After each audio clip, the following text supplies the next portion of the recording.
Hello everyone. आज हम NEET 2020 का जो पेपर हुआ है फिज़िक्स का, उसकी हम डिस्कशन करेंगे और ये वीडियो थोड़ा सा अलग होगा। अब डिस्कशन तो सभी इंस्टीट्यूट्स ने किया है और क्वेश्चन बहुत ही आसान आया था, जैसा कि आप लोग जानते हैं। तो मेडिकल के इन क्वेश्चंस को सॉल्व करना is not a big deal. सभी ने सॉल्व किया और काफ़ी जल्दी सॉल्व करके सभी ने अपने आंसर की पब्लिश किए हैं। लेकिन मुद्दा केवल ये नहीं है कि ये क्वेश्चन किस तरह से सॉल्व करें और इनका आंसर क्या होगा। ये वीडियो अलग इसलिए है क्योंकि आज हम डीटीएस में किस तरह से इन कंटेंट्स को कवर करते हैं, साल भर कितनी मेहनत हम करते हैं और हमारा कंटेंट किस हद तक मेडिकल के सिलेबस को कवर करता है, ये भी दिखलाएगा ये वीडियो। इस वीडियो में हम ये भी दिखलाएंगे कि हमारे जो नोट्स हैं वो किस तरह से पूरा इस मेडिकल के कंटेंट को कवर करते हैं, जिसके दायरे के भीतर ही मेडिकल का पेपर होता है। तो आइए एक एक करके इन क्वेश्चंस को हम पिक करते हैं, इनका हम सॉल्यूशंस भी डिस्कस करेंगे और हम ये भी डिस्कस करेंगे कि हमारे यहाँ यानी डीटीएस क्लासेस में हमने क्या पढ़ाया है इन टॉपिक से रिलेटेड। तो आइए शुरू करते हैं। अब देखिए, जो सबसे पहला क्वेश्चन मैंने पिक किया है वो है कि the capacitance of a parallel plate capacitor with air as a medium is 6 microfarad. With the introduction of dielectric medium, the capacitance becomes 30 microfarad. The permittivity of the medium is. अब इसका हम solution करेंगे, लेकिन आइए देखते हैं कि हमने अपने कैपेसिटर के लेक्चर्स में क्या कवर किया है। अब जैसा कि आप देख सकते हैं, ये हमारा बोर्ड पिक है। तो जो बोर्ड पिक है, बेसिकली हम इसको कहते हैं, जो हम लेक्चर अपने बोर्ड पे लिखते हैं उसके बाद हम इसकी एक पीडीएफ कॉपी बनाते हैं जो बच्चों को एज ए नोट्स हम देते हैं, इसको हम बोर्ड पिक्स कहते हैं। तो ये कैपेसिटर के बोर्ड पिक्स का एक पेज है। अब आप देखिए क्लियरली, इसमें एक बात लिखी हुई है कि भाई, if the entire charge storing medium is filled with a dielectric of constant K, then capacitance is multiplied by K. और के क्या होता है? Dielectric constant. डाइलेक्ट्रिक कांस्टेंट का मतलब रिलेटिव परमिटिविटी। ठीक है। अब देखिए, हम वापस आ चुके हैं अपने क्वेश्चन पे। अब ध्यान से देखिए आप इस क्वेश्चन को। जैसा कि हमने अभी आपको बताया कि अगर आपने मीडियम में डाइलेक्ट्रिक भर दिया है तो कैपेसिटेंस जो है वो डाइलेक्ट्रिक टाइम्स हो जाएगा। तो पहला कैपेसिटेंस जो है C1 वो दिया हुआ है 6 माइक्रोफराड और दूसरा कैपेसिटेंस जो है C2 वो दिया हुआ है 30 माइक्रोफराड। इसका मतलब एयर कोर कैपेसिटेंस की कैपेसिटेंस थी 6 माइक्रोफराड, डाइलेक्ट्रिक डालने के बाद कैपेसिटेंस हो जाती है 30 माइक्रोफराड। C2 को हम K टाइम्स ऑफ C1 लिख सकते हैं, जैसा अभी हमने बोर्ड पिक में दिखाया था आपको। यहाँ पे हम 30 माइक्रोफराड लिखते हैं, यहाँ पे हम K लिखते हैं और यहाँ पे हम C1 की वैल्यू लिखते हैं, यानी 6 माइक्रोफराड। ठीक है। तो आप क्लियरली देख सकते हैं कि यहाँ से जो K की वैल्यू आती है वो आती है 5। अब एक K जो होता है ये होता क्या है? ये होता है रिलेटिव परमिटिविटी। तो ये 5 है और इसका मतलब क्या होता है? जिस मीडियम की हम बात कर रहे हैं उसकी परमिटिविटी डिवाइडेड बाय वैक्यूम की। तो मीडियम का जो एप्सिलॉन आता है वो कितना आ जाएगा? That is 5 times of epsilon not. Epsilon not की वैल्यू यहाँ दी हुई है। अब आप इसको मल्टीप्लाई कर दीजिए।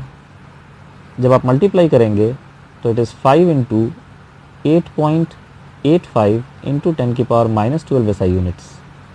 तो सॉल्यूशन जो है वो 44 into 10 to the power 44 point something into 10 to power -12 आएगा, जिसको क्लियरली आप फर्स्ट ऑप्शन लिख सकते हैं।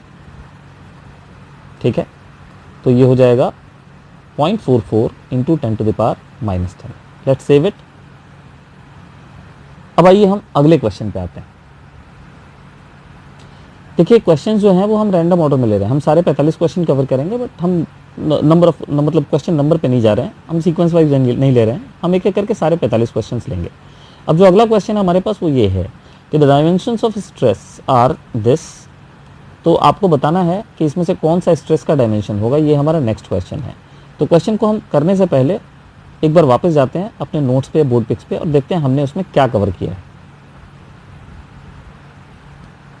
तो देखिए एक बार फिर से हम आ चुके हैं अपने नोट्स पे, और देखिए यहाँ हमने एक पूरा कॉलम लिखवाया है कि किन किन फिजिकल क्वांटिटीज़ की डायमेंशंस आइडेंटिकल होती हैं।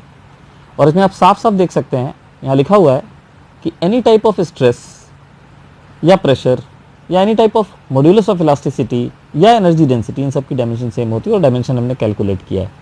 ठीक है, तो आंसर तो यही मिल जाता है। तो फिर हम आ चुके हैं अपने क्वेश्चन पे वापस। आइए अब हम इसका सोल्यूशन डिस्कस करेंगे कि आखिर ये आता कैसे है। तो जैसा कि मैंने भी आपको बताया कि किसी भी तरह का स्ट्रेस हो, प्रेशर हो, उनकी डायमेंशन सेम होगी। तो अगर इसको हम कंसिडर कर लें तो स्ट्रेस की जो डायमेंशन होगी वो प्रेशर के बराबर होगी। और प्रेशर का डायमेंशन क्या होता है? Force per unit area. Force की डायमेंशन क्या होती है? सो फाइनली स्ट्रेस का डायमेंशन क्या आता है?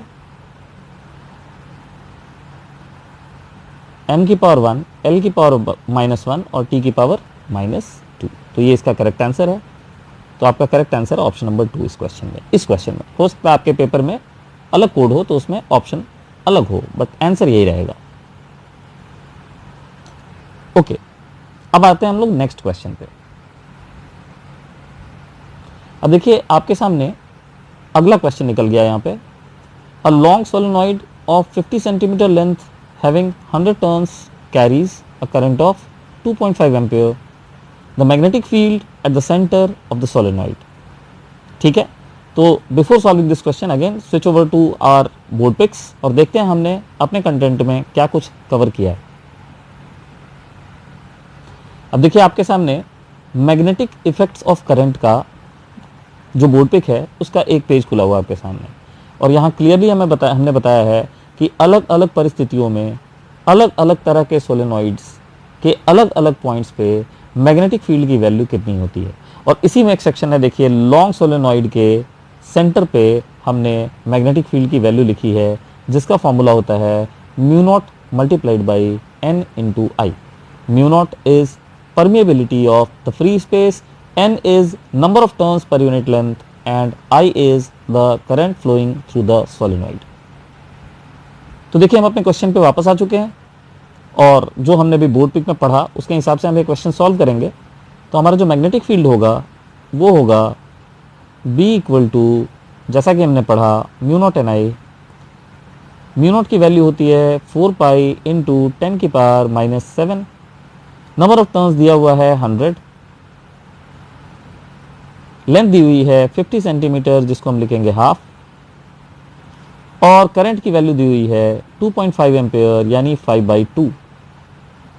तो ये 2 कैंसिल हो जाएगा। अब आप देखिए 4 इंटू 5 20 पाई इंटू 10 की पावर -5 जिसको हम लिख सकते हैं 2 पाई इंटू 10 की पावर -4 जिसको हम लिख सकते हैं 6.28 इंटू 10 की पावर -4 टेस्ला। तो हमारा आंसर है इस क्वेश्चन का ऑप्शन नंबर 3। ठीक है, अब आइए हम मूव करते हैं अगले क्वेश्चन पे।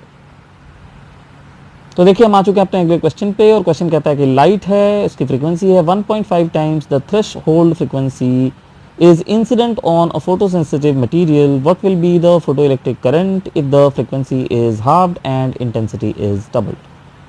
अब देखिए हो सकता है कि इंसान एक बार में इस क्वेश्चन को पढ़े तो गलती कर दे, क्योंकि फोटो इलेक्ट्रिक करंट जो होता है वो इंटेंसिटी के डायरेक्टली प्रोपोर्शनल होता है और फ्रीक्वेंसी से उसका कोई लेना देना नहीं होता। तो अगर इंटेंसिटी को डबल करेंगे तो पहले इंस्टेंट में बच्चा तुरंत डबल डिटेक्ट करेगा, लेकिन इंटेंसिटी पे डिपेंडेंस फोटो इलेक्ट्रिक करंट का तभी हो पाएगा जब एक्चुअली फोटो इलेक्ट्रिक इफेक्ट होगा। और फोटो इलेक्ट्रिक इफेक्ट होने के लिए फ्रीक्वेंसी का थ्रेशोल्ड फ्रीक्वेंसी से ऊपर होना ज़रूरी है। अब आपकी फ्रीक्वेंसी पहले थ्रेशोल्ड फ्रीक्वेंसी के 1.5 टाइम्स थी, लेकिन आपने इसको बाद में आधा कर दिया। इसका मतलब आपकी फ्रीक्वेंसी अब 0.75 टाइम्स ऑफ थ्रेशोल्ड फ्रीक्वेंसी हो जाएगी, जो कि थ्रेशोल्ड फ्रीक्वेंसी से कम होगी। इसलिए फोटो इलेक्ट्रिक इफेक्ट होगा ही नहीं, और इसलिए जो करंट होगा वो होगा 0। तो इस क्वेश्चन का जो करेक्ट आंसर है वो है 0। लेकिन अब आइए हम देखते हैं कि हमने photo electric effect of current में क्या कंटेंट कवर। तो देखिए आपके सामने खुल गया है photo electric effect of current का बोर्ड पिक, और ये लाइन इसमें प्रॉपरली लिखी हुई है कि यहां देखिए, यहाँ फोटो इलेक्ट्रिक करंट के बारे में आपको बताया गया है कि ये इंटेंसिटी के डायरेक्टली प्रोपोर्शनल होगा, लेकिन बगल में क्या लिखा हुआ है, subject to condition that nu is greater than nu not.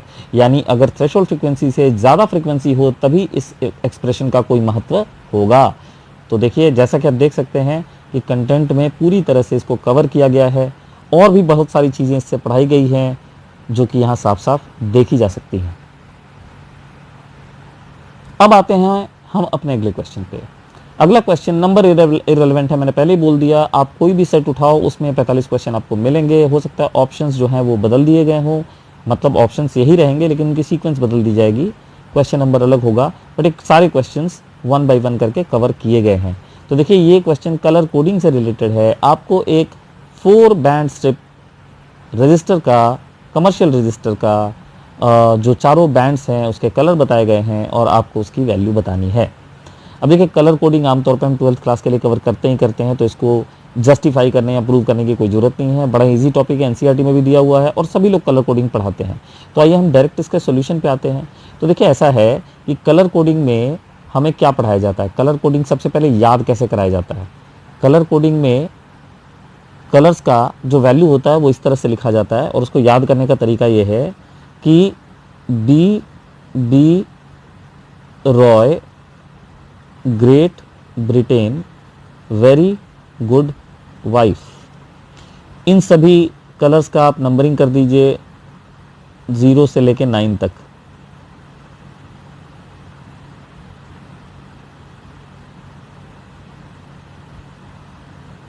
एक बात और, जो चौथी स्ट्रिप है टॉलरेंस वैल्यू को दिखलाती है। अगर ये गोल्ड होगा तो टॉलरेंस 5% की होगी, अगर ये सिल्वर होगा तो 10% की होगी। तो चूंकि ये गोल्ड है तो ये 3 ही हमारे करेक्ट ऑप्शन में से कोई एक होंगे, क्योंकि 10% तो हो नहीं सकता यहाँ पे।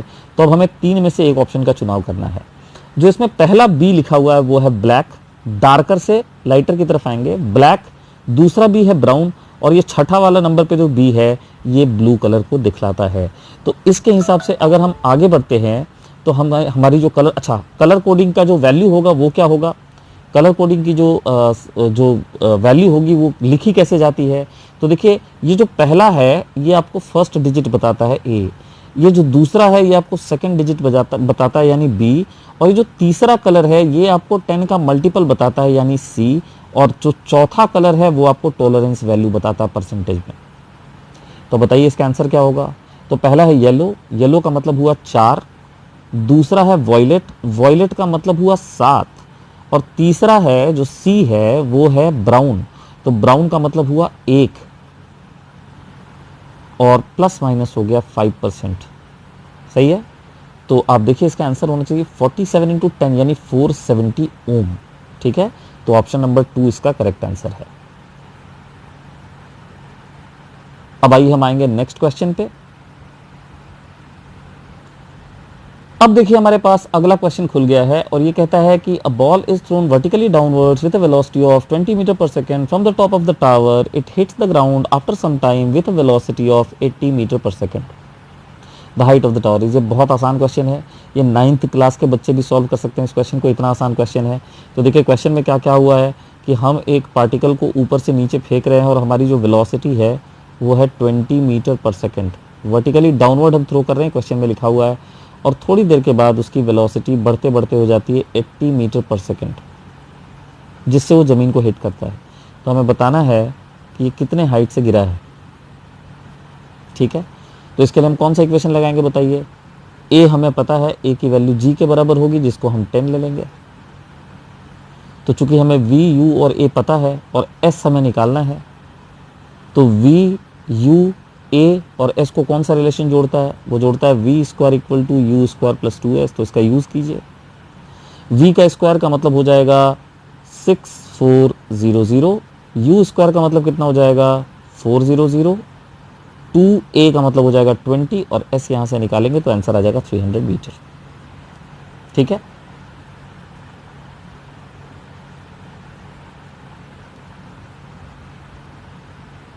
अब देखिए आपके सामने हमारा 1 डायमेंशनल मोशन का नोट्स का एक पेज खुला हुआ है, जिसमें हमने वेक्टर और 1D यानी स्केलर फॉर्म में यूनिफॉर्मली एक्सेलरेटेड मोशन को पूरी तरह से कवर किया, इसके सारे इक्वेशंस कवर किया है। तो थोड़ा सा हम इसको दिखाना चाहेंगे कि क्या कुछ हमने कवर किया। वही देखिए, सारे equation vector form as well as scalar form में लिखे हुए हैं और इसमें वो इक्वेशन भी लिखा हुआ है जिसको हमने यूज़ किया है, यानी V square equal to U square plus 2S। वही नहीं, और भी बहुत सारे इक्वेशन यहाँ लिखे हुए हैं। पता नहीं आपने इतने सारे क्वेश्चंस पढ़े होंगे कि नहीं पढ़े होंगे। यही नहीं, इससे रिलेटेड सारे क्वेश्चंस भी बाद में हम लोग कराते हैं इससे रिलेटेड। तो पूरी तरह से ये कंटेंट जो है वो कवर्ड है और बाकी जो कंटेंट्स है 1D मोशन के वो भी प्रॉपरली कवर किए गए हैं। अब हमारे सामने अगला क्वेश्चन आ गया है जो बिलोंग करता है सेमीकंडक्टर चैप्टर को। For transistor action which of the following statements is correct? Transistor के लिए कौन सा स्टेटमेंट करेक्ट है? Both emitter junction as well as collector junctions are forward bias. देखिए, ये दोनों जंक्शन फॉरवर्ड बायस होंगे कि रिवर्स बायस होंगे, ये डिपेंड करेगा। एक्चुअली एमीटर बेस्ड जंक्शन जो होता है वो फॉरवर्ड बायस होता है और कलेक्टर बेस्ड जंक्शन जो होता है वो रिवर्स बायस होता है। तो ये अभी जो है ये पहला स्टेटमेंट तो यहाँ सही नहीं दिख रहा मुझे। The base reason must be very thin and lively लोप, ये बिल्कुल सही लिखा हुआ है और अगर ये सही लिखा हुआ तो बाकी हमें पढ़ने की ज़रूरत ही नहीं है। हमारा जो ऑप्शन नंबर 2 है इस क्वेश्चन का वही सही आंसर होगा। तो इसका सही जवाब है base reason must be very thin and lightly doped. Okay, अब हम देखते हैं कि हमारे सेमीकंडक्टर के कंटेंट में ये बात कवर की गई है कि नहीं की गई। तो देखिए, सेमीकंडक्टर चैप्टर के क्लास नोट्स का एक पेज आपके पास खुला हुआ है और साफ साफ देखिए यहाँ आप देख सकते हैं कि डोपिंग वाइज सबसे ज़्यादा डोपिंग ई की होती है, उसके बाद सी की, और सबसे लीस्ट डोपिंग बेस की होती है। और साइज वाइज भी आप देखिए सबसे थिन बेस होता है। तो ये हमने अपने सेमीकंडक्टर्स के नोट्स में क्लियरली दिख रहा है कवर किया हुआ। चलिए अब हम आते हैं अपने अगले क्वेश्चन पे जो रिलेटेड है इलेक्ट्रिक डाइपोल से। कहता है short electric dipole has a dipole moment of 16 × 10⁻⁹ कूलम/मीटर। The electric potential due to the dipole at a point at a distance of 0.6 meter from the center of the dipole situated on a line making an angle 60 degree with the dipole axis। ठीक है, तो सबसे पहले आइए हम देखते हैं कि हमारे नोट्स में इसका फॉर्मूला हमने क्या डिस्कस किया हुआ है। तो देखिए आपके सामने इलेक्ट्रोस्टैटिक्स का बोर्ड पे खुल गया है और हमने इसमें इलेक्ट्रिक डाइपोल का जो पोटेंशियल का एक्सप्रेशन है वो लिखा है। किसी भी जनरल पॉइंट पे इलेक्ट्रिक फील्ड का भी लिखा हुआ है, बट मैं आपको दिखाना चाहूँगा कि पोटेंशियल का एक्सप्रेशन किसी भी जनरल पॉइंट पे हमने लिखा है और वो पॉइंट क्या है बताइए? वो रिलेशन है V at any point r theta is KP cos theta divided by r square minus a square cos square theta. ठीक है, तो किसी भी इंक्लाइन पॉइंट पे पोटेंशियल की ये वैल्यू होती है। तो आइए हम वापस आते हैं अपने क्वेश्चन पे और जो क्वेश्चन हमने अभी पढ़ा उस क्वेश्चन का जो फॉर्मूला हमने वहाँ पढ़ा है उस फॉर्मूले के थ्रू हम इस क्वेश्चन को सॉल्व करने की कोशिश करेंगे। तो आइए देखिए,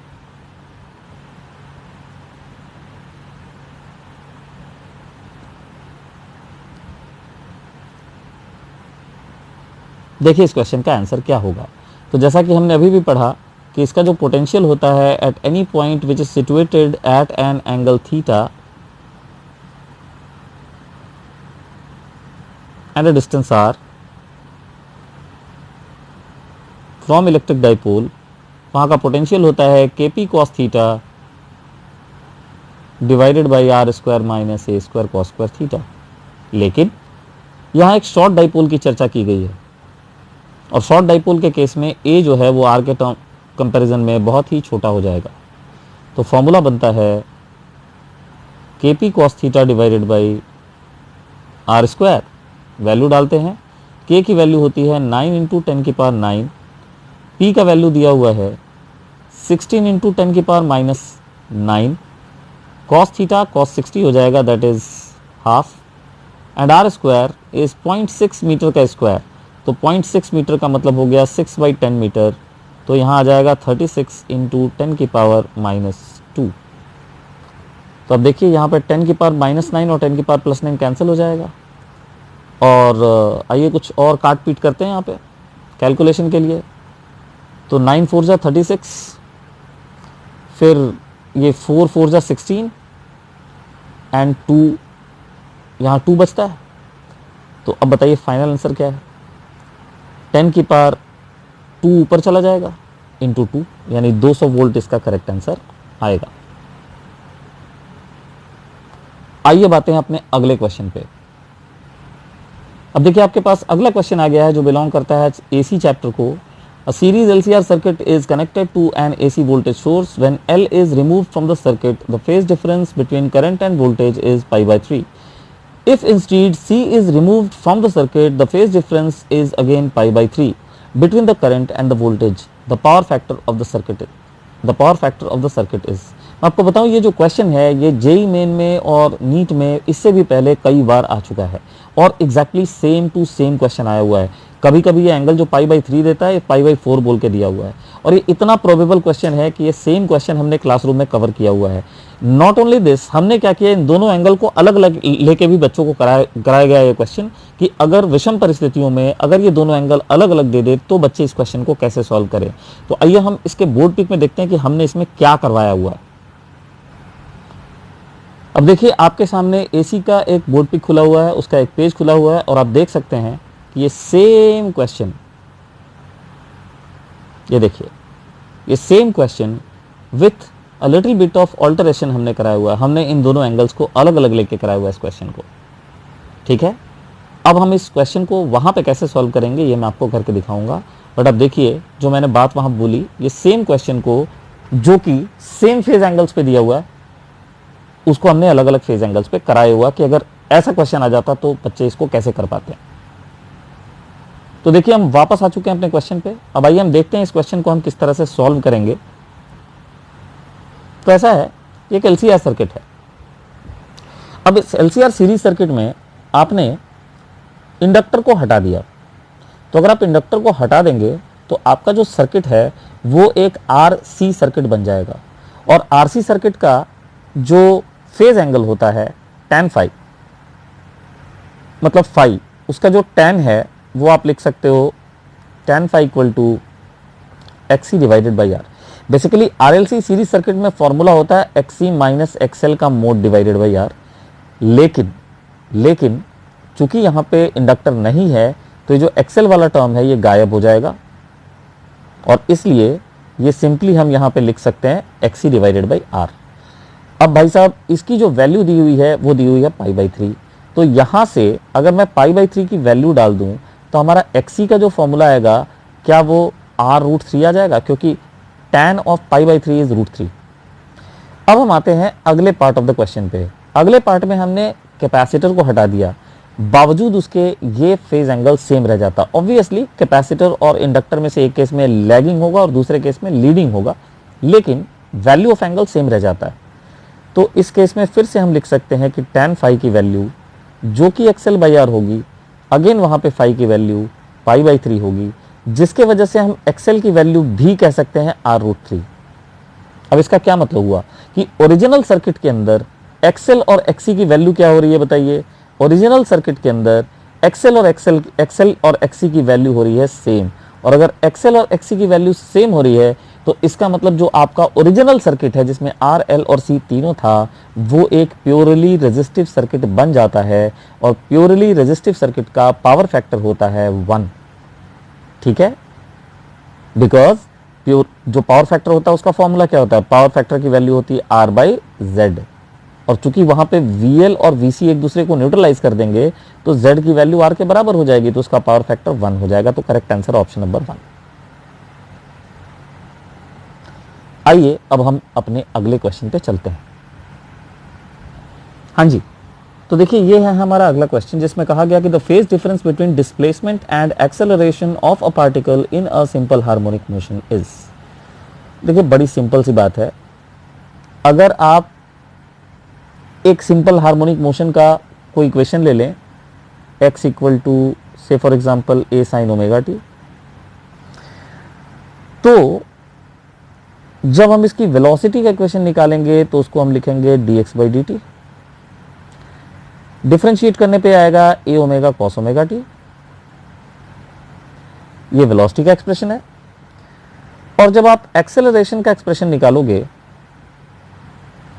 तो ये dv बाई डी टी से आएगा और इसकी वैल्यू हो जाएगी minus A omega square sine omega T, जिसको कि आप लिख सकते हो sine omega T plus pi, minus को हटाने के लिए। तो आप साफ साफ देख सकते हैं कि अगर हम फेज कंपेयर करें तो जो एक्सेलरेशन का फेज है वो डिस्प्लेसमेंट के फेज से पाई लीडिंग है, आगे है। यानी जो फेज डिफरेंस है डिस्प्लेसमेंट के बीच में और एक्सेलरेशन के बीच में वो है पाई। तो ये होगा ऑप्शन नंबर 3 इसका करेक्ट आंसर होगा। आइए हम देखते हैं अपने एसएचएम के बेसिक्स में हमने क्या कवर किया हुआ है। तो देखिए आपके सामने एसएचएम का जो बोर्ड पिक है उसका एक पेज खुला हुआ है और जैसा कि आप देख सकते हैं इसमें हमने जनरल इक्वेशन ऑफ एसएचएम लिया है, हमने फेज डिफरेंसेस कवर किया हुआ है। ठीक है, हो सकता है बहुत क्लियरली आपको ना दिख रहा हो, बट इतना तो साफ साफ दिख रहा है कि हमने फेजर डायग्राम यहाँ बनाया हुआ है और ये बात लिखी हुई है यहाँ पे कि जो फेज एंगल होगा, एंगल बिटवीन, देखिए यहाँ पे लिखा हुआ है फेज एंगल जो है वो x और a या f के बीच में पाई होता है। और यही नहीं, हमने x और f का ग्राफ, x और v का ग्राफ, a और x का ग्राफ, इन सब के ग्राफ्स भी डिस्कस किए हुए हैं और भी बड़ी सारी चीजें डिस्कस की गई है एसएचएम के बोर्ड पिक्स में। अब हम आते हैं अपने अगले क्वेश्चन पे और हमारा जो अगला क्वेश्चन है वो है कि screw gauge has least count of 0.01 millimetre and there are 50 divisions in its circular scale, the pitch of the screw gauge is. तो बिफोर सॉल्विंग दिस क्वेश्चन आइए देखते हैं कि हमने अपने बोर्ड पिक्स और नोट्स में क्या कवर किया हुआ है स्क्रू गेज के बारे में। अब देखिए यूनिट एंड डायमेंशन चैप्टर के नोट्स का एक पेज आपके सामने खुल चुका है और आप देख सकते हैं इसमें इंस्ट्रूमेंटेशन एंड लीस्ट काउंट पढ़ाया गया है। इंस्ट्रूमेंट की वैल्यू कितनी होती है वो भी निकालने के लिए सिखाया गया है। देखिए आप रीडिंग किस तरह से लेते हैं, चाहे वो वर्नियर कैलिपर्स हो चाहे वो स्क्रू गेज हो, दोनों की रीडिंग लेने भी सिखाई गई है, उसका भी फॉर्मूला डेवलप करके दिया गया है। और लीस्ट काउंट तो बहुत छोटी चीज़ है, वो हमने पढ़ाया हुआ है। Least count of screw gauge जो होता है that is pitch divided by number of divisions. Pitch का मतलब पूरा एक चक्कर घुमा देने के बाद आपका मेन स्केल जितना आगे एडवांस करता है। अब हमारा जो क्वेश्चन आया हुआ है उसमें लीस्ट काउंट और नंबर ऑफ डिविजन्स दिए हुए हैं, तो पिच हम L को N से मल्टीप्लाई करके निकाल सकते हैं। हम कन्वेंशनल टॉपिक ही नहीं पढ़ाते, जो अनकन्वेंशनल टॉपिक होता है जो काफ़ी जगहों पे कवर नहीं किया जाता, हम उसको पूरी तरह से कवर करते हैं। पेपर के अंदर काफ़ी सारे अनकन्वेंशनल क्वेश्चन भी थे जिसको आमतौर पे छोड़ दिया जाता है, बच्चे भी छोड़ देते हैं, इंस्टीट्यूट्स भी छोड़ देते हैं, उसको भी हमने कवर किया हुआ है। तो हम अपने कंटेंट की रीच दिखाना चाहते हैं इस वीडियो के थ्रू। अब देखिए हम वापस आ गए अपने क्वेश्चन पे। तो जैसा कि हमने अभी थोड़ी देर पहले पढ़ा था कि भाई स्क्रू गेज के अंदर जो लीस्ट काउंट होता है वो निकाला जाता है पिच को number of divisions on circular scale से डिवाइड करके। अब क्वेश्चन के अंदर ये लीस्ट काउंट की वैल्यू आपको दी हुई है 0.01 mm। पिच आपने निकालना है, number of turns, number of divisions 50 दिया हुआ है, तो इसको आप मल्टीप्लाई कर दीजिए तो आपका आंसर 1 आ जाएगा 0.5 mm। चलिए मूव करते हैं अगले क्वेश्चन पे। अगला क्वेश्चन है the Brewster's angle IB for an interface should be. मेरे ख्याल से पेपर के कुछ गिने चुने अच्छे क्वेश्चंस में से ये क्वेश्चन है। तो ब्रूस्टर्स एंगल पोलराइजेशन के टॉपिक में आता है, ये भी एक अनकन्वेंशनल टॉपिक है और आमतौर पे बहुत सारे लोग इसको कवर नहीं करते। तो ब्रूस्टर्स एंगल जो होता है, पहले मैं आपको इसका सॉल्यूशन बताता हूँ, फिर मैं आपको दिखाऊंगा कि हमने नोट्स में इसमें क्या कुछ लिखा हुआ है। देखिए ऐसा है कि पोलराइजेशन में ब्रूस्टर्स एंगल जब हम पढ़ते हैं तो वहाँ ये कहा गया है कि यार अगर कोई रे ऑफ लाइट है ना, एक रेयरर मीडियम से एक डेंसर मीडियम की तरफ जा रही, ये नॉर्मल है, ठीक है। और अगर वो उसका एंगल ऑफ इंसिडेंस अगर ब्रूस्टर्स एंगल के बराबर हो जाए तो उस कंडीशन में ऑब्वियसली किसी डेंसर मीडियम से टकराएगा तो कभी भी कंप्लीट रिफ्लेक्शन या कंप्लीट रिफ्रैक्शन तो होता नहीं है, दोनों ही होगा। तो इसका एक रिफ्लेक्टेड रे बनेगा और इसका एक रिफ्रैक्टेड रे भी बनेगा। इसको हम ट्रांसमिटेड रे कहते हैं और इसको हम रिफ्लेक्टेड रे कहते हैं। ऑब्वियसली ये एंगल सेम होगा, ये एंगल आर होगा। बट मुद्दा ये जो है वो है एक अनपोलराइज्ड लाइट के बारे में। मतलब यहां से जो लाइट ये आपको मिल रही है ये एक अनपोलराइज्ड लाइट है, यानी इसमें इलेक्ट्रिक वेक्टर के जो वाइब्रेशंस होंगे वो सारे के सारे पॉसिबल वाइब्रेशंस मौजूद होंगे, ठीक है। जब ये ब्रूस्टर्स एंगल पे टकराएगा तो जो रिफ्लेक्टेड और जो ट्रांसमिटेड बीम होंगी वो आपस में परपेंडिकुलर हो जाएंगी। यही नहीं, ये दोनों ही प्लेन पोलराइज्ड होंगी और इन दोनों का जो प्लेन ऑफ पोलराइजेशन होगा वो आपस में परपेंडिकुलर होगा, ठीक है। बट इससे हमें मतलब नहीं है, हमारा क्वेश्चन जो है वो इतने से ही सॉल्व हो जाएगा। तो सबसे पहले आइए हम ब्रूस्टर्स एंगल का हम निकालते हैं फॉर्मूला कि ब्रूस्टर्स एंगल का जो फॉर्मूला है वो क्या आता है यहाँ से। तो हम सिंपली स्नेल्स लॉ लगाएंगे यहाँ पे। तो स्नेल्स लॉ जो है वो क्या कहता है हमें बताइए। स्नेल्स लॉ हमें ये कहता है कि भाई sine i obviously rarer medium से आ रहा है, mu r equal to denser medium into sine of r. यहाँ आई की जगह हम आई भी लिख सकते हैं और साफ साफ डायग्राम में दिख रहा है कि जो आर की वैल्यू होगी वो हो जाएगी 90 माइनस आई बी। क्यों भला? क्योंकि ये वाला एंगल 90 दिया हुआ है, ठीक है, और ये तो ऑब्वियसली आई बी के बराबर है ये वाला एंगल, सही है ना।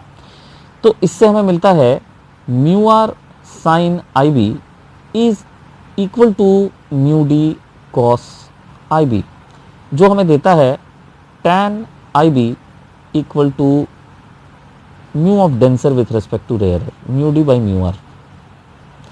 अब देखिए mu d by mu r जो होगा इसमें डेंसर मीडियम की रिफ्रैक्टिव इंडेक्स हमेशा ज्यादा होगी तो ये ग्रेटर देन 1 होगा। इसका मतलब आई बी की वैल्यू हर हालत में 45 डिग्री से बड़ी आएगी और आई बी 90 से ज्यादा तो हो नहीं सकता। एंगल ऑफ इंसिडेंस भाई 90 से ज्यादा थोड़ी पॉसिबल है। एंगल ऑफ इंसिडेंस 90 पे तो सरफेस को ग्रेज करने लगेगा बिल्कुल, ठीक है। तो मैक्सिमम वैल्यू 90 होगी, मिनिमम वैल्यू 45 डिग्री होगी। तो हमारा करेक्ट आंसर बनता है ऑप्शन नंबर 1। अब आइए देखिए कि हमने बोर्ड पिक में क्या कवर किया हुआ है। देखिए आपके सामने धुंधला धुंधला खुल गया है पोलराइजेशन का बोर्ड पिक। मैं बोर्ड पे बहुत ही छोटा लिखता हूं तो इसलिए हो सकता है ये हेजी हो, बट जो भावना प्रकट करनी है उसके लिए काफ़ी है। आपको साफ साफ दिख रहा होगा पूरा का पूरा पोलराइजेशन कवर किया हुआ है, मेलूज लॉ कवर किया हुआ है और आप देख सकते हैं ब्रूस्टर्स लॉ भी कवर किया हुआ है। ब्रूस्टर्स लॉ में जो फॉर्मूला अभी मैंने यूज़ किया था उस फॉर्मूले को मैंने डेराइव करके दिखाया हुआ है। मैंने प्लेन ऑफ पोलराइजेशन का पूरा आइडिया दिया हुआ है यहाँ पे और ये क्वेश्चन ईजिली इससे कवर हो जाता है। यही नहीं, हमने इंटरफेरेंस ऑफ थिन फिल्म्स भी कवर किया हुआ है जो जेई के लिए एक बहुत इंपॉर्टेंट टॉपिक होता है। आइए अब हम आते हैं अपने अगले क्वेश्चन पे जो कि है मेरे ख्याल से dual nature of matter and radiation का क्वेश्चन और ये डी ब्रोगली वेवलेंथ से जुड़ा हुआ क्वेश्चन है। क्वेश्चन कहता है an electron is accelerated from rest through a potential difference capital V volt if the de Broglie wavelength of the electron is 1.227 into 10 to the power minus 2 nanometer, the potential difference is।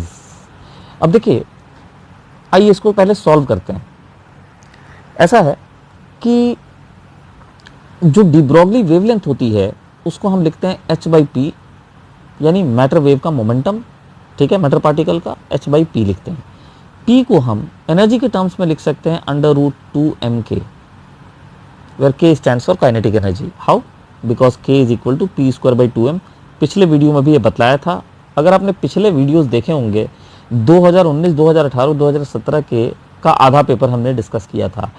आपको जान के आश्चर्य होगा कि काफ़ी questions उसमें उसके identical questions भी आए हुए हैं। प्रीवियस ईयर करना हमेशा ही बेनिफिशियल होता है।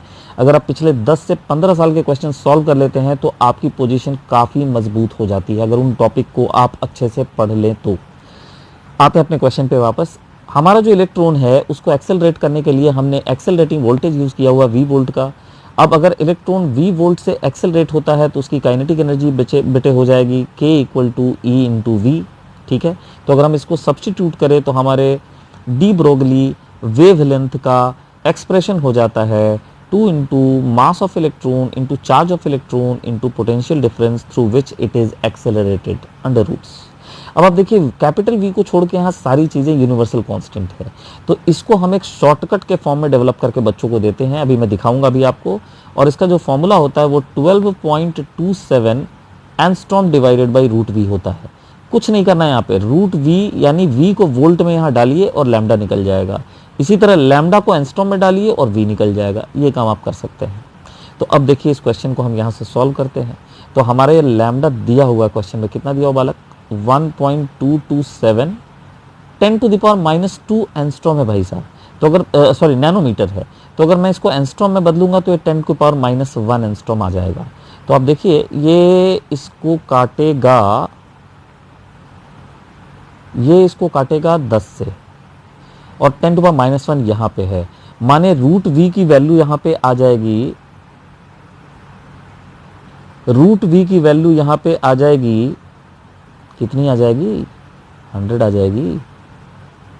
ये भी 10 है ना, ये 1/10 है, इधर जाके 10 से मल्टीप्लाई हो जाएगा और v की वैल्यू आ जाएगी 10⁴ वोल्ट्स। तो ये हमारा करेक्ट आंसर होगा ऑप्शन नंबर 2। आइए देखते हैं बोर्ड पिक में इसको किया हुआ कि नहीं किया हुआ हमने। तो आपके सामने dual nature of matter and radiation के बोर्ड पिक का एक पेज खुला हुआ है और पहला टॉपिक ही हमने किया है de Broglie postulate. De Broglie postulates आपको दिख रहा होगा और देखिए हमने वो शॉर्टकट भी यहाँ किया हुआ है कि अगर v दिया हुआ है तो लैम्डा कैसे निकाले, लैम्डा दिया हुआ है तो v कैसे निकाले।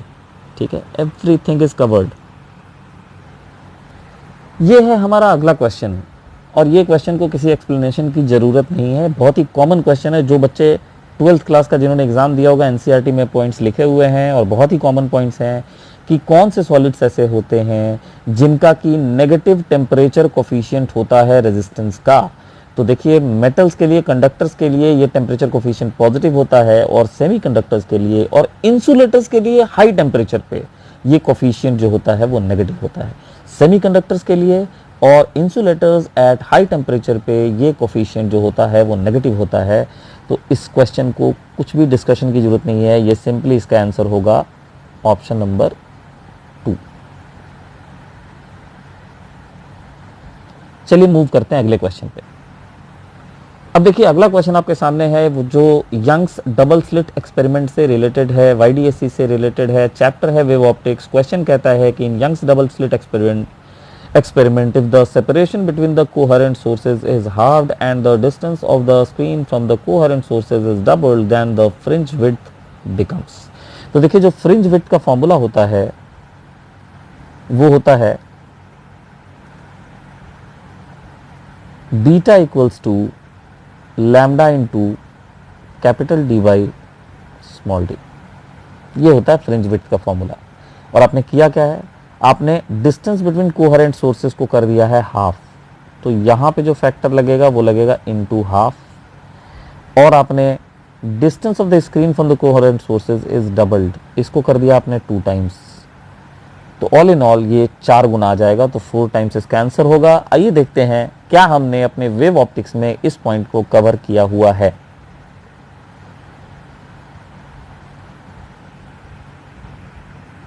हाँ जी, देखिए आपके सामने है वेव ऑप्टिक्स के बोर्ड पिक्स का एक पेज और इसमें थ्योरीज अबाउट लाइट बताई गई है, इंटरफेरेंस का पूरा डिस्क्रिप्शन है, वाईडीएससी के सारे फॉर्मूले ड्राइव किए गए हैं और जैसा कि आप देख सकते हैं यहाँ फ्रिंज विड्थ का फॉर्मूला भी बताया गया है। ये देखिए, ये हमने यहाँ आप देख सकते हैं, ये हमने मैक्सिमा और मिनिमा की पोजीशंस बताई हुई है और फिर यहाँ हमने फ्रिंज विड्थ और एंगुलर फ्रिंज विड्थ की वैल्यू बताई गई है। ठीक है, तो जैसा कि आप देख सकते हैं इंटरफेरेंस से रिलेटेड सारा कंटेंट यहाँ कवर्ड है। पोलराइजेशन का कंटेंट मैंने आपको पहले ही दिखा दिया था, डिफ्रैक्शन भी कवर्ड है इसमें और इवन हम फोटोमेट्री भी कवर करते हैं। देखिए आपके पास अब अगला क्वेश्चन खुला हुआ है जो रिलेटेड है मास एनर्जी इक्विवेलेंस से क्वेश्चन ये कहता है कि the energy equivalent of 0.5 gram of substance, बच्चे ने जो अटेम्प्ट किया वो भी बिल्कुल सही किया। यहाँ पे E इक्वल टू mc² होगा। अगर m मास की एनिहिलेशन करवा के हम एनर्जी में कन्वर्ट करें तो उसकी वैल्यू जो आती है वो mc² के बराबर आएगी। अब यहाँ पर आप साफ साफ देख सकते हैं, चूंकि यहाँ सॉल्व सही किया हुआ है तो मैं इसमें कलम नहीं लगाऊंगा, ठीक है, केवल ये 0.5 जो है 0.5 कर दूंगा मैं। अब देखिए 0.5 ग्राम है इंटू 10⁻³ है, और उसके बाद जो c² है उसकी वैल्यू हो जाएगी 9 into 10⁻16, because c is equal to 3 into 10⁸ metre per second. और इसको सॉल्व करने के बाद हमारा आंसर आता है 4.5 इंटू 10⁻13 जूल। ठीक है, आइए देखते हैं ये छोटा सा टॉपिक क्या हमने अपने मॉडर्न फिजिक्स में कवर किया हुआ है।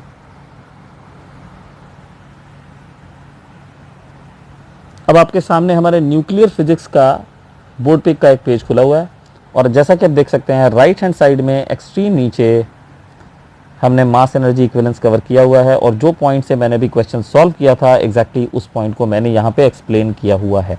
यही नहीं, मैंने ये भी बताया है कि अगर आपका मास AMU में दिया होगा तो जो एनर्जी इक्विवेलेंट होगा वो आप 931.5 मेगा इलेक्ट्रॉन वोल्ट लिख सकते हो। अब आपके सामने अगला क्वेश्चन, और ये क्वेश्चन देख के मुझे बहुत ही खुशी होती है क्योंकि एक बहुत ही अनकन्वेंशनल क्वेश्चन है। क्वेश्चन रिलेटेड है kinetic theory of gases chapter से। The mean free path of for a gas with molecular diameter d and number density n, number density means number of molecules per unit volume, can be expressed as। ये इतना अनछुआ topic है कि इसको शायद ही कोई cover करता होगा even chemistry की क्लास में, बट हम इसको कवर करते हैं। I will prove it now. सबसे पहले मैं आपको इसका आंसर बता दूं कि this is an information given in NCERT, और इसका आंसर होगा ऑप्शन नंबर 4। आइए देखते हैं कि हमारे नोट्स में कहाँ है। अब आपके सामने है हमारे काइनेटिक थ्योरी ऑफ गैसेस के बोर्ड पिक का एक पेज, और आप देखिए राइट हैंड साइड नीचे की तरफ कॉर्नर में आपको मिलेगा मीन फ्री पाथ का formula. It is the average distance moved by a gas molecule between two successive collisions. What is the value? It is √2π eta d²। Eta का मतलब भी बताया हुआ है। इससे पहले ईटा बहुत बार पूछा गया है, यानी मॉलिक्यूलर डेंसिटी का फॉर्मूला प्रेशर और टेम्परेचर के टर्म्स में, जिसकी वैल्यू P/kT होती है, वो भी यहां डिराइव करके दिखाया गया है। तो आइए आते हैं अपने अगले क्वेश्चन पे। जैसा कि अपने पिछले क्वेश्चन में देखा, जो बहुत ही अनकन्वेंशनल टॉपिक्स है और वो भी एनसीईआरटी में अगर हैं तो हम उन्हें कवर करते हैं। अब आइए एक क्वेश्चन आपको दिखाता हूं, जो क्वेश्चन काफ़ी ज़्यादा टाइम पूछा गया है जेईई मेन में भी और उससे पहले मेडिकल में भी। थोड़ा सा फॉर्मेट क्वेश्चन का बदला है, बाकी सारा का सारा क्वेश्चन सेम है। और जो प्रीवियस ईयर पेपर्स मैंने डिस्कस किए थे, मेरे ख्याल से 2019 यानी पिछले साल भी ये क्वेश्चन आया था, या तो पिछले साल आया था या फिर 2018 में आया था, मैं ठीक से अगर याद करूं, इन दोनों में से किसी एक साल या फिर दोनों ही साल में आया मेरे ख्याल से। तो आप चेक कर लेना, मैंने डिस्कशन में दिखाया होगा। थोड़ा सा क्वेश्चन में चेंज किया गया। अभी देखिए क्वेश्चन क्या है। A rays incident at an angle of incidence I on one surface of a small angle prism with angle of prism A and emerges normally from the opposite surface. If the refractive index of the material of the prism is mu, then the angle of incidence is nearly equal to। ऐसा है। सबसे पहले तो देखिए ये है, मान लीजिए आपका प्रिज्म। अब मैंने बहुत थिन नहीं बनाया, नहीं तो डायग्राम समझ में नहीं आएगा, ठीक है। अब ये है हमारा एंगल ऑफ प्रिज्म। यहाँ हमने एक नॉर्मल खींच दिया, ये है हमारा नॉर्मल। अब आइए हम अपना इंसिडेंट रे यहां भेजते हैं।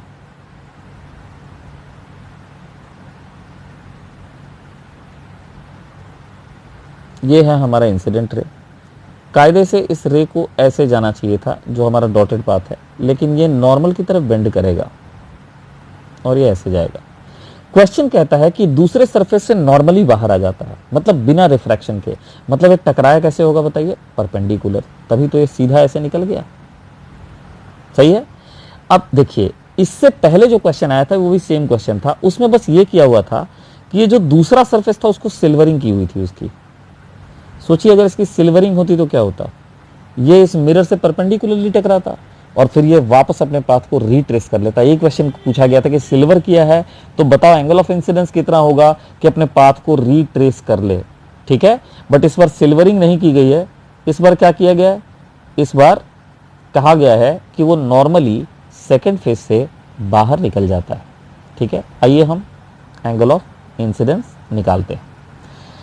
अब देखिए, अगर ये एंगल ए है तो ये पूरा एंगल हो जाएगा 90 माइनस ए। बोलिए होगा कि नहीं होगा, because it is right angle triangle. और उस हिसाब से अगर ये भी 90 डिग्री है, चूंकि ये नॉर्मल बना हुआ है, तो ये वाला जो एंगल हो जाएगा ये भी हो जाएगा ए।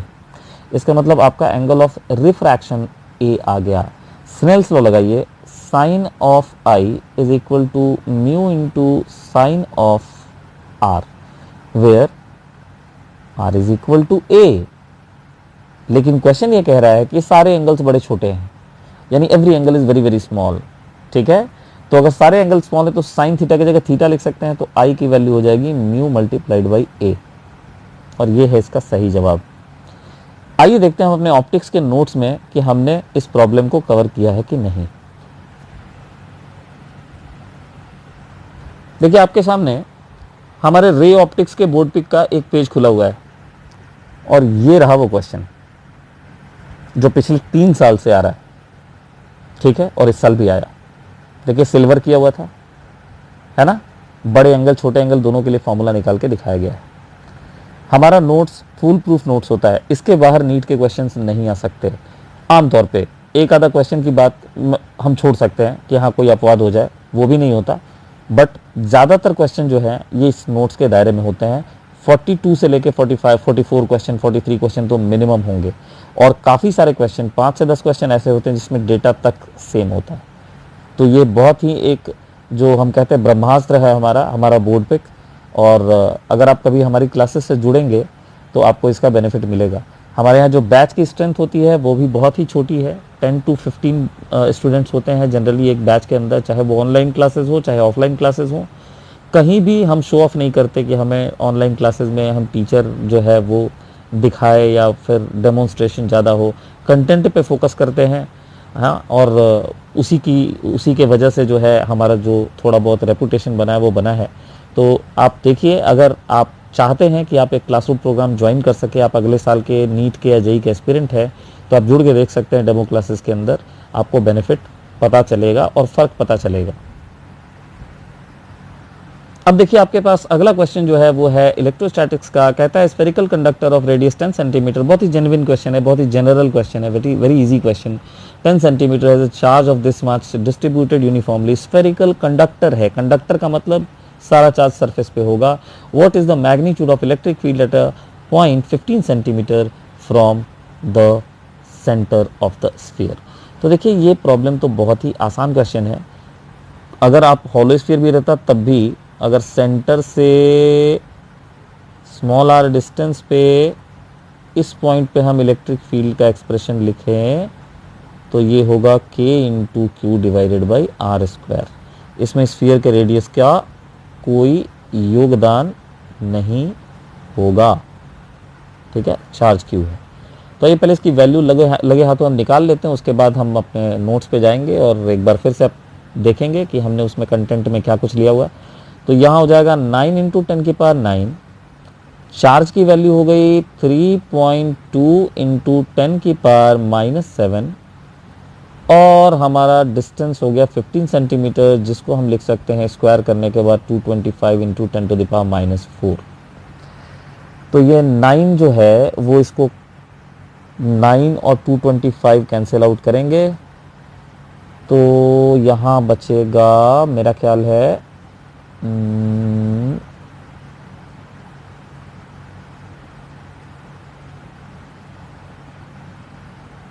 25।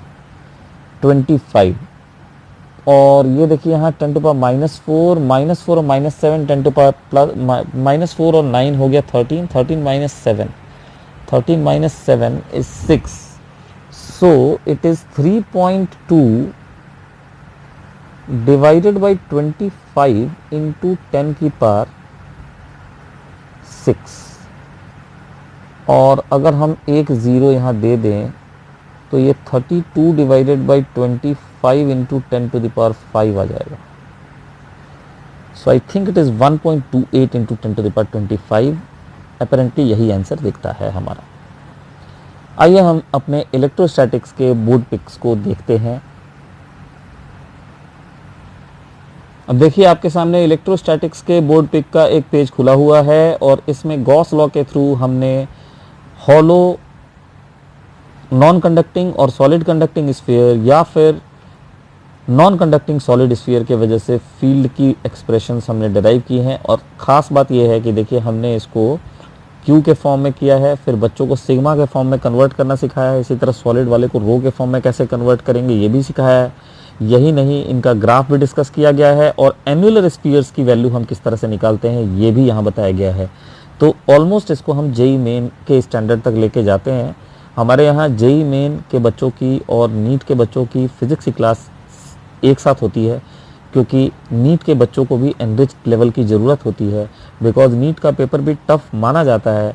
कारण ये है कि वहाँ 45 क्वेश्चंस बहुत ही कम टाइम में करने होते हैं। तो अगर टाइम के लिहाज से बात करें तो जेई मेन और नीट का पेपर ऑलमोस्ट इक्विवेलेंट होता है। तो देखिए यहाँ सब कुछ बताया गया है, बहुत इंपॉर्टेंट क्वेश्चंस भी नीचे लिए गए हैं और जिस फॉर्मूले से अभी हमने क्वेश्चन सॉल्व किया वो भी आपको साफ साफ यहाँ पे दिख रहा होगा, KQ/R²। अब देखिए हमारे पास अगला क्वेश्चन है, when uranium isotope is bombarded with a neutron it generates krypton 3 neutrons and, और उसके साथ क्या जनरेट होगा। तो ये सिंपल जो है बैलेंसिंग है न्यूक्लियर रिएक्शन की। तो हमने न्यूक्लियर फिशन भी पढ़ाया हुआ है तो वो भी हम दिखाएंगे, बट पहले आइए इस क्वेश्चन को सॉल्व करते हैं। तो भाई आपके पास U235 92 के न्यूक्लियस को आपने बम्बार्ड कराया एक न्यूट्रॉन से, as a result of which you got krypton and then you have 3 neutrons and you have an element X here। और यहाँ पे क्या होगा यही हमें पता करना और यहाँ पे क्या होगा ये हमें पता करना। तो LHS RHS के मास नंबर्स को इक्वेट कीजिए। तो देखिए 235 + 1 89, इसके मास नंबर को A मान लेते हैं, हाँ इसको हमने A मान लिया, इसको Z मान लिया, और 3 न्यूट्रॉन का मास नंबर 3 हो जाएगा। तो ये 236 - 92 आएगा A का वैल्यू, 4 144 तो एक ही ऑप्शन में है, तो हमें चार्ज नंबर चेक करने की ज़रूरत ही नहीं है, ये हमारा करेक्ट आंसर होगा। ठीक है, अब आइए हम अपने न्यूक्लियर फिजिक्स पे एक बार दोबारा जाते हैं और देखते हैं कि वहाँ फिशन हमने कवर किया है कि नहीं।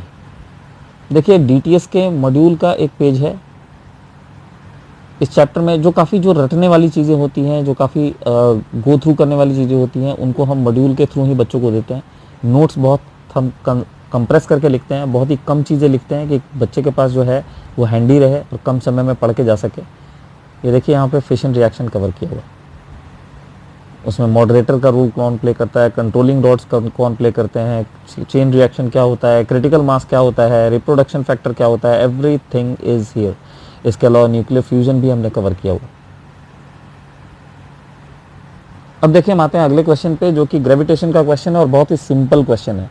A body weighs 72 Newton on the surface of the earth. What is the gravitational force on it at a height equal to half the radius of the earth? तो आइए पहले हम ये देखते हैं कि ग्रेविटेशन में ये क्वेश्चन कैसे बनाया गया है हमारे नोट्स में। तो देखिए आपके सामने प्लैनेटरी ग्रेविटेशन का एक बोर्ड पिक का एक पेज खुला हुआ है और देखिए यहाँ पे h हाइट पे g की वैल्यू किस तरह से चेंज करती है ये यहाँ पे लिख के दिखाया गया, प्रूव करके दिखाया गया।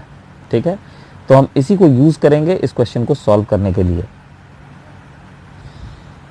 तो वापस आते हैं अपने क्वेश्चन पे।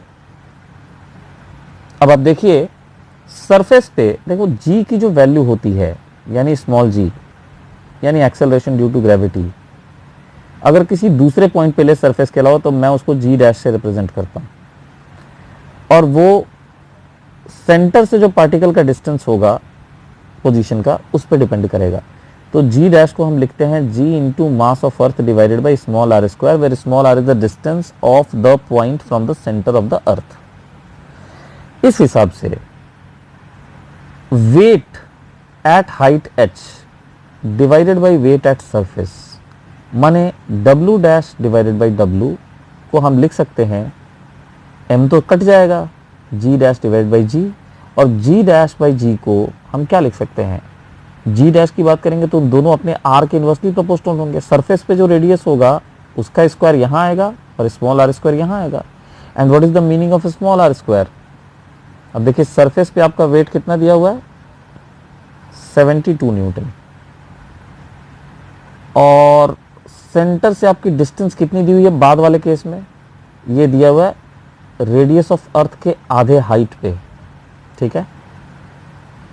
तो when will solve it, it is 1/3/2 का whole square giving you 4/9, and we have to multiply this with 72 in order to get the result which is 32 Newton. ठीक है, काफी इजी क्वेश्चन था। तो देखिए ये है हमारा क्वेश्चन अगला वाला, इसको सेव करते हैं। अब आइए हम बढ़ते हैं अगले क्वेश्चन पे। तो देखिए अगला क्वेश्चन हमारे सामने है, और ये क्वेश्चन जो है वो है एटॉमिक स्ट्रक्चर से, और बहुत ही बेसिक सा क्वेश्चन है कि जो बोर्स मॉडल होता है वो किसके लिए वैलिड नहीं है। बोर्स मॉडल जो है वो किसके लिए वैलिड नहीं है, ठीक है। तो हाइड्रोजन लाइक एटम के लिए, ठीक है, मोनो इलेक्ट्रॉनिक, एक ही इलेक्ट्रॉन होना चाहिए, उसके लिए वैलिड है। तो अब देखिए deuteron atom, hydrogen atom, singly ionised helium atom सबके लिए वैलिड होगा, लेकिन सिंगली आयनाइज्ड नियन एटम के लिए नहीं वैलिड होगा, क्योंकि नियन जो है वो इनर्ट गैसेस के फैमिली में आता है। तो उसको आप सिंगली आयनाइज भी कर दें तो भी ये हाइड्रोजन लाइक एटम तो नहीं बनता। तो इसलिए ये इसका सही जवाब, मतलब इसमें बोर्स मॉडल एप्लीकेबल नहीं होता है, हमें वही ढूंढना था। तो ये हमारा सही जवाब होगा इस क्वेश्चन का। आइए बातें हैं अगले क्वेश्चन पे। अगला क्वेश्चन जो है वो भी इलेक्ट्रोस्टैटिक्स का क्वेश्चन है, और क्वेश्चन कहता है कि in a certain region of space with volume 0.2 metre cube the electric potential is found to be 5 volt throughout. Now this word is very important, throughout, मतलब उस पूरे रीजन में पोटेंशियल कांस्टेंट है, उस पूरे रीजन में potential constant है। The magnitude of electric field in this region, तो भैया अगर पोटेंशियल कांस्टेंट होगा तो E जिसकी वैल्यू होती है -dV/dr, उसकी वैल्यू हो जाएगी 0। अगर इक्वी पोटेंशियल रीजन है तो वहां पे इलेक्ट्रिक फील्ड नहीं होगा, तो इसलिए इसका आंसर क्या होना चाहिए, इसका आंसर होना चाहिए 0। आइए देखते हैं हमने इलेक्ट्रोस्टैटिक्स में इक्वी पोटेंशियल सरफेस कवर किया हुआ है, और अगर किया हुआ है तो हमने उसको क्या डिफाइन किया हुआ है। तो देखिए ये आपके पास इलेक्ट्रोस्टैट्स का एक बोर्ड पे खुला है, जिसमें हमने इलेक्ट्रिक फील्ड लाइंस और ईपीएस, ईएफएल और ईपीएस के बारे में यहाँ पढ़ाया है। तो लेटर पोर्शन में आप देख सकते हैं यहाँ पे हमने इक्वी पोटेंशियल सरफेस पढ़ाया है, ठीक है। प्रॉपर्टीज ऑफ ईपीएस बताई गई है यहाँ पे। इलेक्ट्रिक फील्ड हमेशा ईपीएस के इक्वी पोटेंशियल सरफेस के परपेंडिकुलर होगा। हालांकि जो क्वेश्चन आपने भी पढ़ा है उस क्वेश्चन में पूरे स्पेस के अंदर पोटेंशियल कांस्टेंट था, तो फील्ड किधर भी नहीं एग्जिस्ट करेगा वहां पे।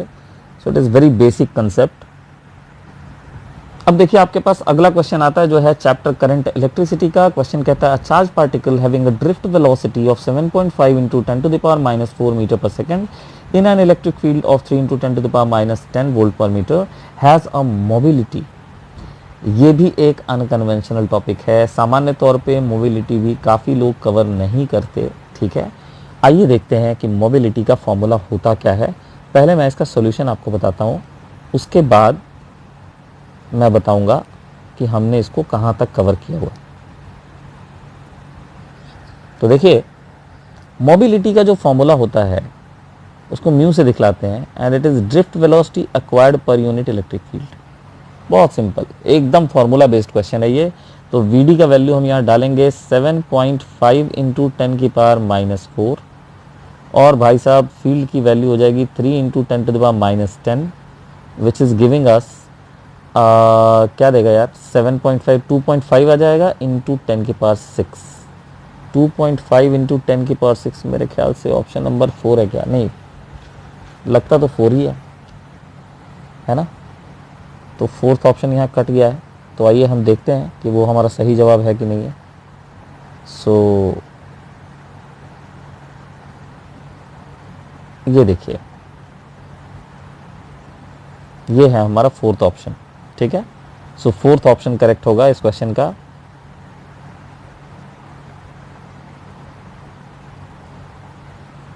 तो ये रहा हमारा ये क्वेश्चन। चलिए अब मूव करते हैं अगले।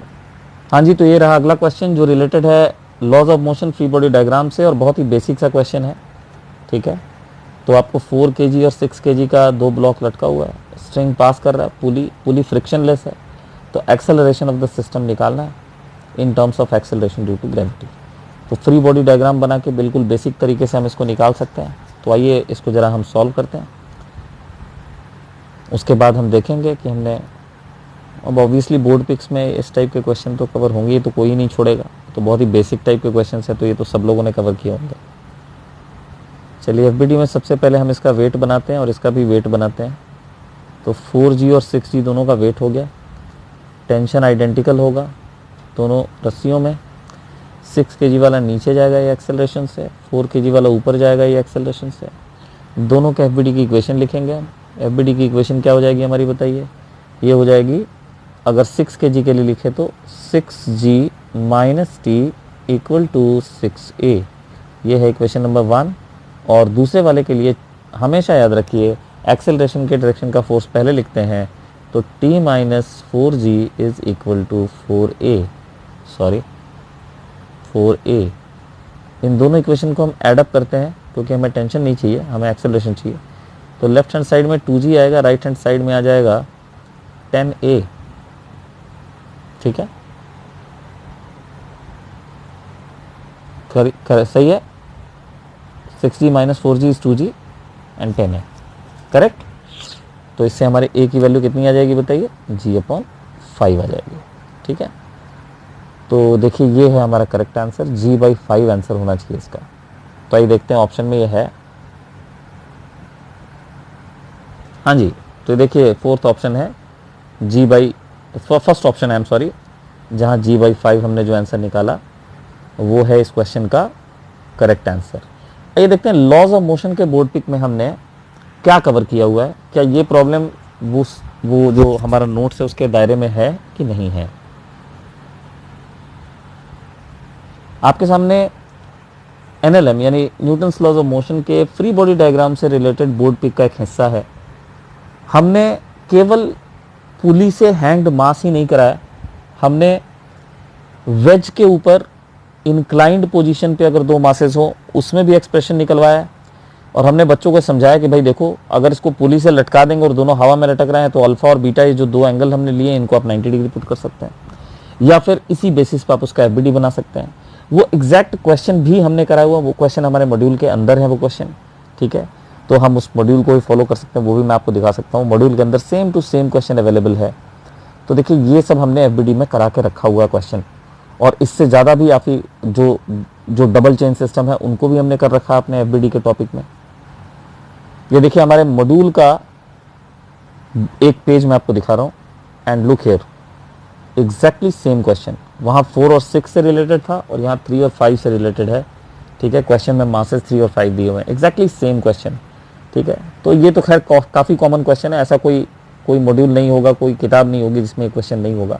बट ये तो कन्वेंशनल क्वेश्चंस हैं। जो अनकन्वेंशनल क्वेश्चंस हैं वो भी हमने पूरी तरह से कवर किए हुए हैं, वो साफ साफ देख सकते हैं हम यहाँ पे। अब देखिए हमारे सामने एक और अनकन्वेंशनल क्वेश्चन आता है जो रिलेटेड है लिमिट ऑफ रेजोल्यूशन से। Assume that the light of wavelength 600 nanometer is coming from a star. The limit of resolution of telescope whose objective has a diameter of 2 meter. Before solving this question, आइए हम अपने wave optics के board pick को refer करते हैं। देखिए ये हमारे ऑप्टिक्स के बोर्ड पिक का एक पेज है, और जैसा कि मिडिल वाले कॉलम में आपको साफ साफ दिख रहा होगा, हमने यहाँ पे लिमिट ऑफ रेजोल्यूशन कवर किया हुआ है। और यहाँ पे लिमिट ऑफ रेजोल्यूशन होता क्या है कि it is the minimum angle subtended bye 2 point object such that they can be seen distinctly. अलग अलग देखे जाने के लिए कम से कम जितना एंगल वो सबटेंड करेंगे लेंस के ऊपर, वो कहलाएगा लिमिट ऑफ रेजोल्यूशन। इसको हम डिनोट करते हैं थीटा से। ह्यूमन आई की लिमिट ऑफ रेजोल्यूशन λ/d होती है, जहां लैम्डा वेवलेंथ ऑफ लाइट होता है, D diameter of aperture of the lens होता है, और बाकी सभी प्रकार के इंस्ट्रूमेंट्स में एक्सेप्ट इलेक्ट्रॉन माइक्रोस्कोप जिसका अलग फॉर्मूला होता है, उस पर मैं नहीं जाऊंगा अभी। Due to shortage of time. बाकी सभी जो लेंसेज हैं उनके लिए फॉर्मूला 1.22 लैम्डा बाई डी होता है और रिजॉल्विंग पावर इसी लिमिट ऑफ रेजोल्यूशन का रेसिप्रोकल होता है। अब हमें क्वेश्चन में देखिए क्या पूछा गया है। तो वापस आ चुके हैं हम अपने क्वेश्चन पे, जहां पे आपको दिखता है कि लिमिट ऑफ रेजोल्यूशन ही आपसे पूछी गई है, रिजॉल्विंग पावर आपसे नहीं पूछा गया है। तो आइए देखते हैं इस लिमिट ऑफ रेजोल्यूशन की वैल्यू क्या होगी। तो जैसा मैंने आपको बताया कि लिमिट ऑफ रेजोल्यूशन की वैल्यू होती है 1.22 लैम्डा अपॉन डी। वैल्यू डालते हैं 1.22 lambda, what is lambda, 600 nanometre 10 to the power -9 divided by d and diameter of the aperture is 2। तो कितना आ गया बताइए, ये आ गया 3.66 इंटू 10 की पावर -7। जहाँ तक मेरी समझ है, जी हाँ यही आंसर है हमारा। तो ये हमारा करेक्ट आंसर होगा। चलिए अब मूव करते हैं अगले क्वेश्चन पे। तो देखिए ये है हमारा अगला question, the ratio of contributions made by electric field and magnetic field components और to the intensity of electromagnetic wave is. तो देखिए ये इलेक्ट्रोमैग्नेटिक वेव चैप्टर का क्वेश्चन है और हमसे पूछा जा रहा है कि इलेक्ट्रिक फील्ड, जो कंपोनेंट इलेक्ट्रिक फील्ड्स होते हैं, जो कॉन्स्टिट्यूएंट इलेक्ट्रिक फील्ड और मैग्नेटिक फील्ड होते हैं इलेक्ट्रोमैग्नेटिक वेव के, वो उसकी इंटेंसिटी में उनका योगदान किस रेशियो में होता है। तो ये बहुत ही बेसिक क्वेश्चन है। दोनों का कंट्रीब्यूशन इक्वल होता है और दोनों की एनर्जी डेंसिटी इक्वल होती है। एक को half epsilon naught capital E square लिखते हैं और एक को लिखते हैं B square divided by 2 mu naught. ये उनकी एनर्जी डेंसिटी का फॉर्मूला मैं बता रहा हूँ, ठीक है। तो ये इसका जो आंसर होगा ये होगा ऑब्वियसली ऑप्शन नंबर 4 यानी 1:1। तो सबसे पहले हम आंसर को लॉक करते हैं यहाँ पे, यानी टिक करते हैं, और ये है हमारे इस क्वेश्चन का करेक्ट आंसर। इसको मैंने सेव किया और अब मैं आपको अपने ईएम वेव के नोट्स पे ले जाता हूँ। आपके सामने इलेक्ट्रोमैग्नेटिक वेव का हमारा बोर्ड पे खुल गया है और आप देखिए यहाँ बहुत क्लियरली कॉलम 4 में लिखा हुआ है energy density of EM wave, average energy density of EM wave, energy density due to electric field plus energy density due to magnetic field के सम के बराबर होता है।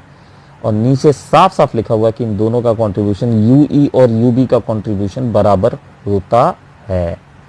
इसके अलावा भी बहुत कुछ लिखा हुआ है, अगर आप पढ़ना चाहें तो इसको स्नैपशॉट लेके पढ़ सकते हैं। हालांकि थोड़ा हेजी आएगा, पर्पस केवल ये था कि हम अपना कंटेंट कवरेज दिखा सकें, ठीक है। अब देखिए हम आते हैं अपने अगले क्वेश्चन पे, जो है light with an average flux of 20 watt per centimetre square falls on a non reflecting surface at normal incidence having surface area 20 centimeter square, the energy received by the surface during the span of 1 minute। तो देखिए light जो है वो बिल्कुल perpendicularly गिर रहा है किसी सरफेस पे और हमको बताना है यहाँ पे कि एनर्जी 1 मिनट में कितनी, एनर्जी 1 मिनट में कितनी एब्जॉर्ब करेगा वो सरफेस।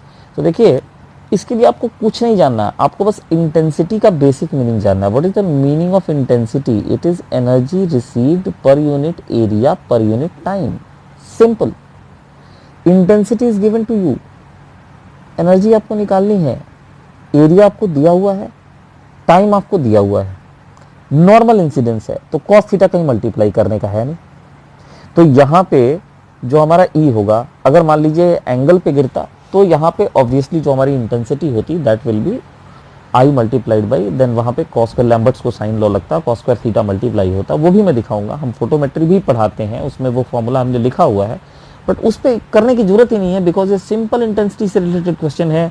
सरफेस पे बिल्कुल नॉर्मली लाइट इंसिडेंट हो रही है, बिल्कुल नॉर्मली, तो केवल मल्टीप्लाई कर देने से हमारा काम चल जाएगा। IAT कर दीजिए, आंसर आ जाएगा। आई की वैल्यू है 20 watt per centimetre square, area की वैल्यू है 20 सेंटीमीटर स्क्वायर और टाइम की वैल्यू है 60 सेकेंड्स। सेंटीमीटर स्क्वायर कट जाएगा तो आंसर आ जाएगा 6 और 4 24,000, 24 into 10 to the power 3 joule. आइए मैं आपको दिखाता हूँ फोटोमेट्री में अगर ये इंक्लाइड इंसिडेंस होता, ठीक है, और भी जो टर्म्स होते हैं फोटोमेट्री में वो क्या क्या होते हैं वो हमने कवर किया है कि नहीं किया।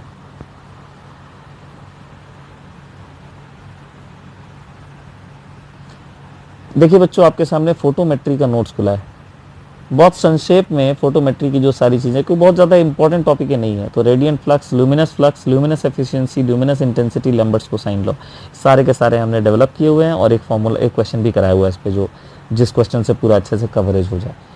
तो लैम्बर्ट्स कोसाइन लॉ में देखिए L cos theta by are square होता है।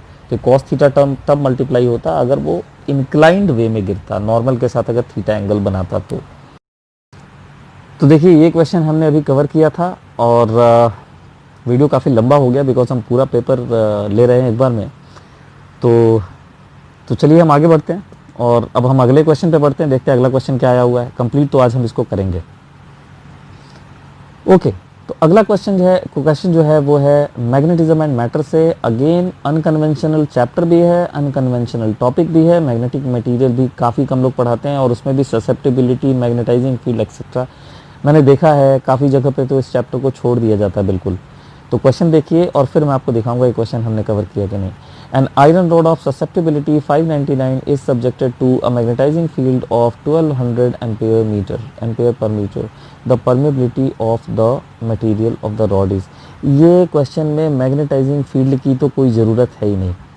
देखिए जो रिलेटिव परमेबिलिटी होती है म्यू आर, वो होती है ससेप्टिबिलिटी प्लस 1, तो ये आ जाएगा 600 और इससे आप परमेबिलिटी निकाल लीजिए। रिलेटिव परमेबिलिटी का मतलब होता है, क्या मतलब होता है, मीडियम की परमेबिलिटी डिवाइडेड बाय वैक्यूम की परमेबिलिटी।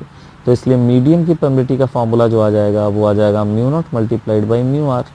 ये है 600, म्यू नॉट आपको पता है, तो ये 4 पाई इंटू 10⁻⁻7 को आप 600 से मल्टीप्लाई कर दीजिए, ये आपका SI यूनिट्स में वैल्यू आ जाएगी। तो आंसर क्या होना चाहिए, आंसर होना चाहिए 24 पाई इंटू 10⁻⁻6 यानी 2.4 पाई इंटू 10⁻⁻5, ऑप्शन नंबर 1। ठीक है, आइए मैं आपको मैग्नेटिज्म एंड मैटर के अपने बोर्ड पिक पे ले चलता हूं और देखते हैं कि वहां पे इस तरह के क्वेश्चंस हमने कवर किए हैं कि नहीं। तो आपके सामने मैग्नेटिज्म एंड मैटर का मैंने बोर्ड पिक खोला है और अब देखिए exactly same data, exactly same question, बल्कि हमने वहाँ मैग्नेटिक फ्लक्स निकालने भी बोला है। और यहाँ पे देखिए 599 प्लस 1 म्यू आर हमने निकाला है और हमें वहाँ म्यू निकालने बोला गया था केवल, तो हम म्यू नॉट से मल्टीप्लाई करके निकाल लेंगे। यहाँ हमें म्यू के बियॉन्ड भी क्वेश्चन पूछा हुआ, तो exactly same question with the same data we have covered.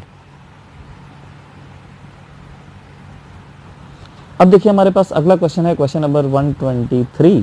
The average thermal energy for a mono atomic gas is Kb is the Boltzmann constant and T is the absolute temperature. देखिए law of equipartition of energy आपने पढ़ी होगी। Law of equipartition of energy क्या कहता है कि भाई energy possessed per molecule and पर degree of freedom half kT होता है, where Kb is the Boltzmann constant.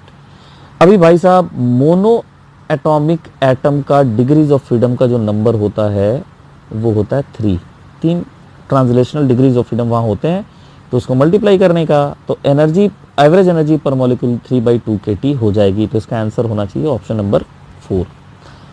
Let's see law of equipartition of energy हमने कवर किया कि नहीं किया है, पहले इसको सेव करते हैं। हाँ जी, तो देखिए आपके सामने thermodynamics and kinetic theory of gases का एक बोर्ड पे खुला हुआ है और आपको शुरू में ही दिखाई दे रहा होगा, हमने number of degrees of freedom बताया है, हमने law of equipartition of energy बताई है। जो पॉइंट अभी मैंने डिस्कस किया था कि द नंबर ऑफ एनर्जी पर मॉलिक्यूल पर डिग्री ऑफ फ्रीडम जो होता है वो हाफ kT होता है, उसको number of degrees of freedom से मल्टीप्लाई करते हैं। जितने तरह के गैसेज हैं उनके number of degrees of freedom कितने होते हैं वो टेबल भी हमने दिया हुआ है, Cp Cv गामा का भी टेबल यहाँ हमने दिया हुआ है। अब देखिए आपके सामने अगला क्वेश्चन है, अगेन एक इंफॉर्मेशन बेस्ड क्वेश्चन है करंट इलेक्ट्रिसिटी से, और क्वेश्चन कहता है कि इसमें से कौन सा ग्राफ रेजिस्टिविटी और टेम्परेचर की वेरिएशन बताता है एक कॉपर के कंडक्टर के लिए, मतलब कॉपर वायर के लिए, मतलब कॉपर के लिए। तो कॉपर एक कंडक्टर है, रेजिस्टिविटी जो है लीनियरली डिपेंडेंट होना चाहिए टेम्परेचर पे, तो बिना कुछ सोचे समझे आप आराम से इसमें टिक कर सकते हैं ऑप्शन नंबर 3। इसकी एक्सप्लेनेशन मैं अभी आपको अपने बोर्ड पिक में दिखाता हूँ, वहाँ हमने इसके इक्वेशंस को भी लिखा हुआ है। एक्सप्लेनेशन की तो जरूरत है नहीं, लीनियरली डिपेंडेंट होता है, दिस इज अ फैक्ट। तो आइए देखते हैं करंट इलेक्ट्रिसिटी का बोर्ड पिक। अब देखिए आपके सामने करंट इलेक्ट्रिसिटी का बोर्ड पिक खुला हुआ है और बहुत पहले ही कॉलम में हमने बताया हुआ है कि रेजिस्टेंस की जो वेरिएशन होती है टेम्परेचर के साथ मेटालिक कंडक्टर के लिए वो लीनियरली होती है, और बाद में हमने लिखा है कि वेरिएशन ऑफ रेजिस्टिविटी भी सेम इसी तरह का वेरिएशन दिखाता है। ठीक है, और देखिए कितने सारे क्वेश्चंस हमने रेजिस्टेंस पे किस किस तरह के क्वेश्चंस किए हुए हैं, जो बेसिक कंसेप्ट ऑफ रेजिस्टेंस और कंडक्टेंस है उस पे। ये देखिए अगला क्वेश्चन जो है वो रोटेशनल मोशन का क्वेश्चन है और इसमें टॉर्क निकालना है। फोर्स दिया हुआ है 3J newton acts on a particle whose position vector is 2K metre. ठीक है, तो ये तो बहुत ही आसान क्वेश्चन है कि अगर भाई पॉइंट ऑफ रोटेशन हो गया O और पॉइंट ऑफ एप्लीकेशन हो गया P, और O से P का वेक्टर आपको दिया हुआ है एंड दैट इज 2K, ये आपका R वेक्टर है, और P पॉइंट पे जो फोर्स लग रहा है वो दिया हुआ है आपको, मान लीजिए क्या दिया हुआ है 3J न्यूटन। ठीक है, तो टॉर्क जो होगा that will be R cross F। R is the position vector या vector directed from point of rotation to point of application, है ना। एप्लीकेशन वाला पॉइंट वो होता है जहां हम फोर्स लगाते हैं। सो बेसिकली टॉर्क की वैल्यू हो जाएगी R cross F। Cross product लेना भी बहुत ही सिंपल है यहाँ पे, 2 3 जा 6 and K cross J is -I newton metre. Answer is option number 1। आइए मूव करते हैं अगले क्वेश्चन पे। अगले क्वेश्चन पे जाने से पहले देखिए सिमिलर तरह के क्वेश्चंस हमने टॉर्क पे कवर किए हुए हैं अपने लेक्चर टॉपिक्स में, और ये देखिए मोमेंट ऑफ फोर्स निकालना है, कहाँ एक्ट कर रहा है, किसके अबाउट निकालना है, तो ये ज़्यादा डिस्क्रिप्टिव है। अब उसमें जो आपका अबाउट बी था वो पॉइंट ओरिजिन हो गया था, और अबाउट ए जो था वो फोर्स लग रहा था, और ये बहुत छोटे छोटे वेक्टर्स दिए हुए थे। ठीक है, तो हमने उससे टफ लेवल के क्वेश्चंस यहाँ पे ऑलरेडी कवर किए हुए हैं। देखिए ये हमारा अगला question, a cylinder contains hydrogen gas at pressure 249 kilo pascal and temperature 27 degree Celsius, I am sorry, its density is, उसकी डेंसिटी हमें निकालनी है। तो बहुत सिंपल सा क्वेश्चन है, PV इक्वल टू NRT आप यूज करेंगे।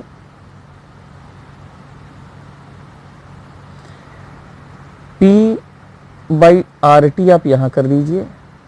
नंबर ऑफ मोल्स को आप लिख सकते हैं mass by molar mass, volume नीचे आ जाएगा।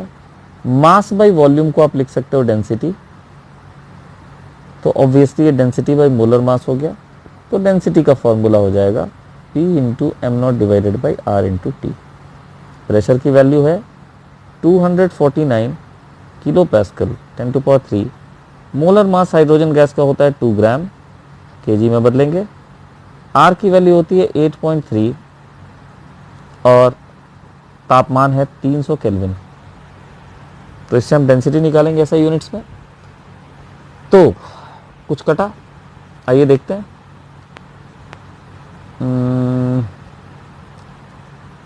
ये है 883, ये इससे कट जाएगा, यहाँ बचेगा 10, तो निपट गया सब कुछ फिर। तो देखिए 3 10⁻3 10⁻³ ये भी कट गया, तो ऊपर में है एक 10, ये 0 इससे काट दो, तो अब बच गया 0.2। 0.2 हमारा आंसर होगा। सारा कैलकुलेशन आराम से हो गया।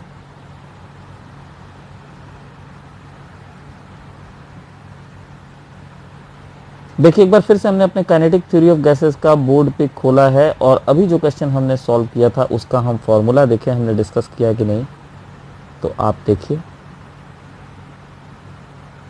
उम्मीद है आपको दिख रहा होगा। P by rho equal to RT by m0, we have discussed it. इससे आप आराम से वैल्यू निकाल सकते हैं रो की, करेक्ट। अब हम आते हैं अपने अगले क्वेश्चन पे, जो क्वेश्चन बिलोंग करता है वेव को, स्टेशनरी वेव्स को, और क्वेश्चन कहता है in guitar 2 strings A and B are made of same material, are slightly out of tune and produce beats of frequency 6 Hz. When tension in B is slightly decreased, the beat frequency increases to 7 Hz. If the frequency of A is 530 Hz, the original frequency of B will be. देखिए question basically beat का है, ठीक है। अब क्या है, ए और B दो सोनोमीटर्स हैं, दो गिटार्स हैं, दोनों को जब हम एक साथ बजाते हैं तो 6 बीट पर सेकंड सुनाई देते हैं। 6 बीट पर सेकंड सुनाई देने का दो ही मतलब हो सकता है कि इन दोनों की फ्रीक्वेंसी का डिफरेंस 6 है। तो भाई या तो ए का फ्रीक्वेंसी बी से 6 ज़्यादा होगा, या फिर बी की फ्रीक्वेंसी ए की फ्रीक्वेंसी से 6 ज़्यादा होगी। वापस आते हैं जरा स्ट्रेच्ड स्ट्रिंग पे। स्ट्रेच्ड स्ट्रिंग की फ्रीक्वेंसी होती है v डिवाइडेड बाई लैम्डा, और जो v होता है वो होता है under root T by mu, यानी रूट अंडर टेंशन पे डिपेंड करता है। कौन डिपेंड करता है भाई साहब? फ्रीक्वेंसी। क्वेश्चन कह रहा है कि when the tension is be slightly decrease. अब आपने बी के टेंशन को भाई साहब घटा दिया, तो अगर बी के टेंशन को आप घटा दोगे तो ऑब्वियसली जो न्यू बी डैश आएगा, नहीं न्यू बी न्यू आएगा, नहीं नया फ्रीक्वेंसी जो आएगा बी का, वो फ्रीक्वेंसी पहले की तुलना में कम होगा। अब अगर मैं पहला सिनेरियो लेके चलता हूं और बी और कम हो जाएगा तो ए और बी का ये गैप तो बढ़ना चाहिए ना। बिल्कुल ये 7 हो सकता है, लेकिन अगर यहां मैं बी को डिक्रीज करता हूं और ये मेरा न्यू फ्रीक्वेंसी बन जाता है बी का, तब तो ये अंतर जो पहले 6 था वो अब अंतर कम हो जाएगा ना। वो अंतर तो अब 5, 4 ऐसे कुछ होना चाहिए। तो ये हमारे प्रॉब्लम को फिट नहीं बैठता। इसका मतलब क्या हुआ कि B की जो फ्रीक्वेंसी है वो A से ज़्यादा नहीं थी, ठीक है। ये A लिखा हो भाई साहब, दिस इज A। तो B की फ्रीक्वेंसी, अगर फिर से समझिए इस बात को, एक बार अच्छे से समझ लीजिए। ये सेकंड वाला एस्पेक्ट मैं दोबारा बता देता हूँ आपको। सोचिए कि अगर B की फ्रीक्वेंसी A से ज़्यादा होती पहले, ऑब्वियसली डिफरेंस कितने का होता? 6 का होता, क्योंकि 6 बीट पर सेकंड बन रहे हैं। अब आप क्या कर रहे हैं? आप बी की फ्रीक्वेंसी को टेंशन कम करके घटा रहे हैं, तो बी आ गया थोड़ा नीचे, तो अंतर तो ये रहना चाहिए ना। अब ये अंतर तो 6 से कम हो जाएगा ना, अगर बी का फ्रीक्वेंसी आपने घटा दिया है तो। लेकिन अंतर तो बढ़ा है, इसका मतलब बी का फ्रीक्वेंसी पहले ए से ज़्यादा नहीं रहा होगा, बी का फ्रीक्वेंसी ए से कम ही रहा होगा। और डिफरेंस कितना है? 6। अब ए की फ्रीक्वेंसी कितनी दी हुई है क्वेश्चन में? ए की फ्रीक्वेंसी क्वेश्चन में दी हुई है भाई साहब 530, तो इससे 6 कम कर दो तो बी की फ्रीक्वेंसी आ जाएगी 524। तो लॉजिकल वे है इस क्वेश्चन को करने का। हालांकि इसका एक दूसरा रास्ता भी है, वो भी मैं आपको दिखाता हूँ। पहले मैं इसको सेव कर लेता हूँ, उसके बाद मैं आपको दूसरा रास्ता दिखाता हूँ इसका। देखिए दूसरा रास्ता क्या है, जो मैथमेटिकल वे है वो भी देखिए। देखिए ए और बी का डिफरेंस है 6, क्योंकि 6 बीट्स बन रहे हैं। दो ही रास्ते हैं, बी का वैल्यू न्यू ए माइनस 6 हो जाए, या बी का वैल्यू न्यू ए प्लस 6 हो जाए। बोली सही है ना? या तो 6 बड़ा या 6 छोटा। ओके ठीक है। अब सुनिए, अब सेकंड केस में न्यू ए माइनस न्यू बी डैश या न्यू, इनका डिफरेंस है 7। तो इससे न्यू बी की वैल्यू क्या आएगी? न्यू बी डैश की न्यू ए प्लस माइनस 7। और हैविंग सेड दिस, इस बात को याद रखिएगा कि आपका न्यू बी डैश कम हो रहा है न्यू बी से। क्यों? क्योंकि टेंशन को आपने घटाया है। तो आप ऐसा वैल्यू इन दोनों इक्वेशन से चुनिए जिससे ये वाला ज़्यादा हो और ये वाला कम हो। तो आप खुद ही बताइए कौन सा लीजिएगा। इसमें आप प्लस लेंगे और इसमें आप माइनस लेंगे, तभी तो। कहीं आपने उल्टा ले लिया तो सही है, ठीक है। या फिर आप क्या, अब देखिए यहाँ पे अगर आप लेते हैं, यहाँ पे आप माइनस लीजिए और सेकंड केस में आप फिर क्या लीजिएगा, ठीक है ना। तो यहाँ पे अगर आप माइनस लेते हैं तो न्यू ए माइनस 6 होगा, और यहाँ पे फिर आप न्यू ए माइनस 7 लीजिए, तभी रिड्यूस फ्रीक्वेंसी माना जाएगा अगर ए का फ्रीक्वेंसी बड़ा है तो इससे आपको पॉसिबल ऑप्शंस को वर्कआउट करना पड़ेगा, और जो ऑप्शन यहाँ पे आपको मिल जाएगा उसको आप टिक करेंगे। क्लियर? अगर आप यहाँ से मान लीजिए न्यू में आपका आंसर क्या मिला है, उसमें कह रहा है when the tension in B is slightly decrease, तो बी के बाद की फ्रीक्वेंसी तो पहले वाली फ्रीक्वेंसी से कम ही होनी चाहिए। अब आपके पास ऑप्शंस क्या है, आपके पास ऑप्शन है न्यू में +-6 और न्यू बी डैश के लिए ऑप्शन है न्यू में +-7। तो जो लोअर ऑप्शन है वो आपको यहाँ से उठाना है और जो हायर ऑप्शन है वो आपको यहाँ से उठाना है और उसके हिसाब से फिर न्यू बी की वैल्यू निकालनी है और देखिए वो जिस ऑप्शन के साथ मैच कर जाएगा। तो मैथमेटिकल रास्ता जो है इसका थोड़ा सा मुश्किल है, मतलब थोड़ा सा कैलकुलेशन करना पड़ता है इसमें। जो लॉजिकल वे है वो भी मैंने आपको बताया, दोनों तरीके से आप इस क्वेश्चन को कर सकते हैं। अब देखिए ये वेव्स का बोर्ड पिक आपके सामने है और देखिए यहाँ पे हमने ऐसे ही क्वेश्चन सेम टू सेम किए हुए हैं। वहाँ स्ट्रिंग्स के क्वेश्चन है, यहाँ पे ट्यूनिंग फॉक्स से रिलेटेड क्वेश्चन है। स्ट्रिंग के भी क्वेश्चन हमने किए हुए हैं, स्टेशनरी वेव पढ़ने के बाद फिर हमने स्ट्रिंग के भी क्वेश्चन किए हुए हैं सेम टाइप के। ये देखिए हमने यहाँ सोनोमीटर पढ़ाई की है।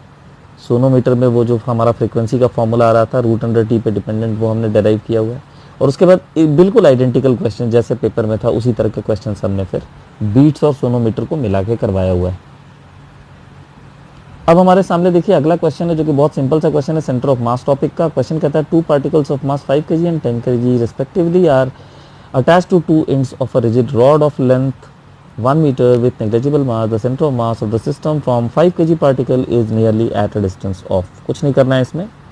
एक ये 5 kg का मास हो गया, दूसरा मास हो गया हमारा कितना kg का भाई साहब, 10 kg का, और लेंथ हो गई हमारी 1 मीटर। सेंटर ऑफ मास की डिस्टेंस निकालनी है 5 kg वाले से। ऐसा करते हैं हम सेंटर ऑफ मास यहाँ पे मान लेते हैं और इससे डिस्टेंस x मान लेंगे, ऑब्वियसली इससे डिस्टेंस 1 - x होगा। अब हम सेंटर ऑफ मास को ही ओरिजिन मान लेते हैं, तो हमारा x coordinate of centre of मास का फॉर्मूला होता है m1 × x1 पढ़ा होगा आपने plus m2 × x2 divided by m1 + m2। किंतु चूंकि हमने सेंटर ऑफ मास को ओरिजिन मान लिया है तो xcm की वैल्यू हो जाएगी 0, जिससे हम लिख सकते हैं m1 × x1 plus m2 × x2 = 0। अब आप देखिए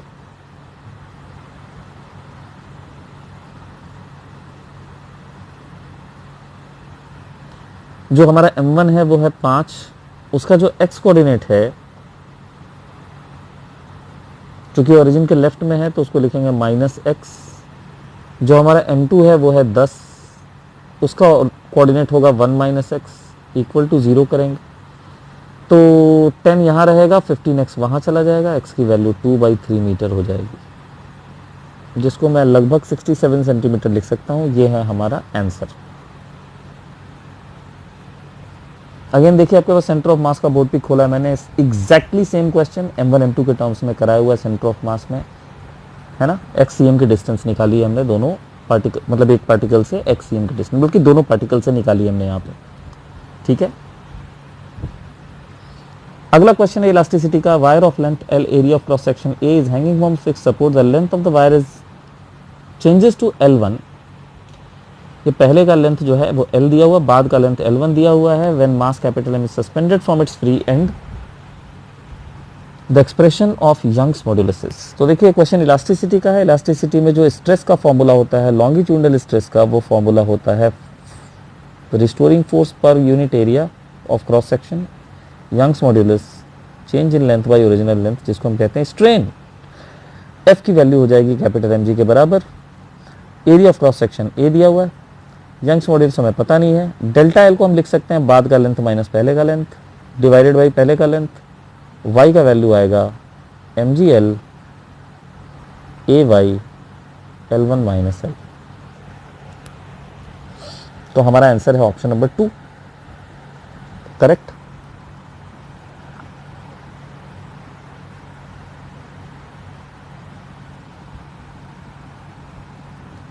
देखिए आपके सामने इलास्टिसिटी का एक बोर्ड पिक खुल गया है और बीच वाले कॉलम में आपको साफ साफ दिख रहा है ये फॉर्मूला, यंग्स मॉड्यूलस का रिलेशन, स्ट्रेस और स्ट्रेन का रिलेशन, ये सारा कुछ यहाँ दिया हुआ है।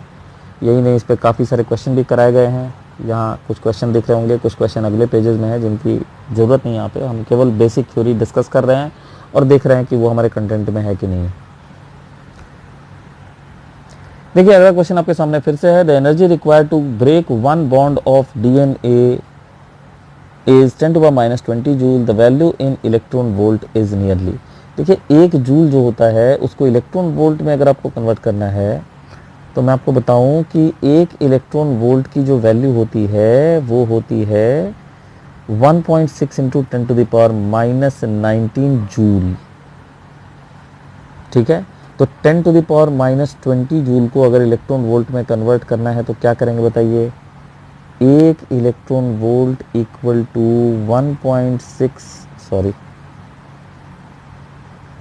1.6 into 10 to the power minus 19 joule. तो 10 to the power minus 20 joule की वैल्यू इलेक्ट्रॉन वोल्ट में निकालनी है आपको। तो बताइए आपका आंसर क्या होना चाहिए। आपका आंसर होना चाहिए 10 to the power minus 20 divided by 1.6 into 10 की पावर माइनस 19। तो कुल मिला के बचेगा ऊपर में 10 की पावर माइनस 1, यानी ये कुल मिला के 1/16 बचेगा साहब, जिसको आप 100/16 इंटू 10 की पावर माइनस 2 लिख सकते हैं। ठीक है, आई रिपीट 1/16 बचेगा, जिसको आप लिख सकते हैं 100/16 इंटू 10 की पावर माइनस 2 जूल, और 100/16 को अप्रोक्सीमेटली 6 लिख सकते हैं। तो हमारा आंसर हो जाएगा ऑप्शन नंबर 1। ठीक है, so this is a common fact.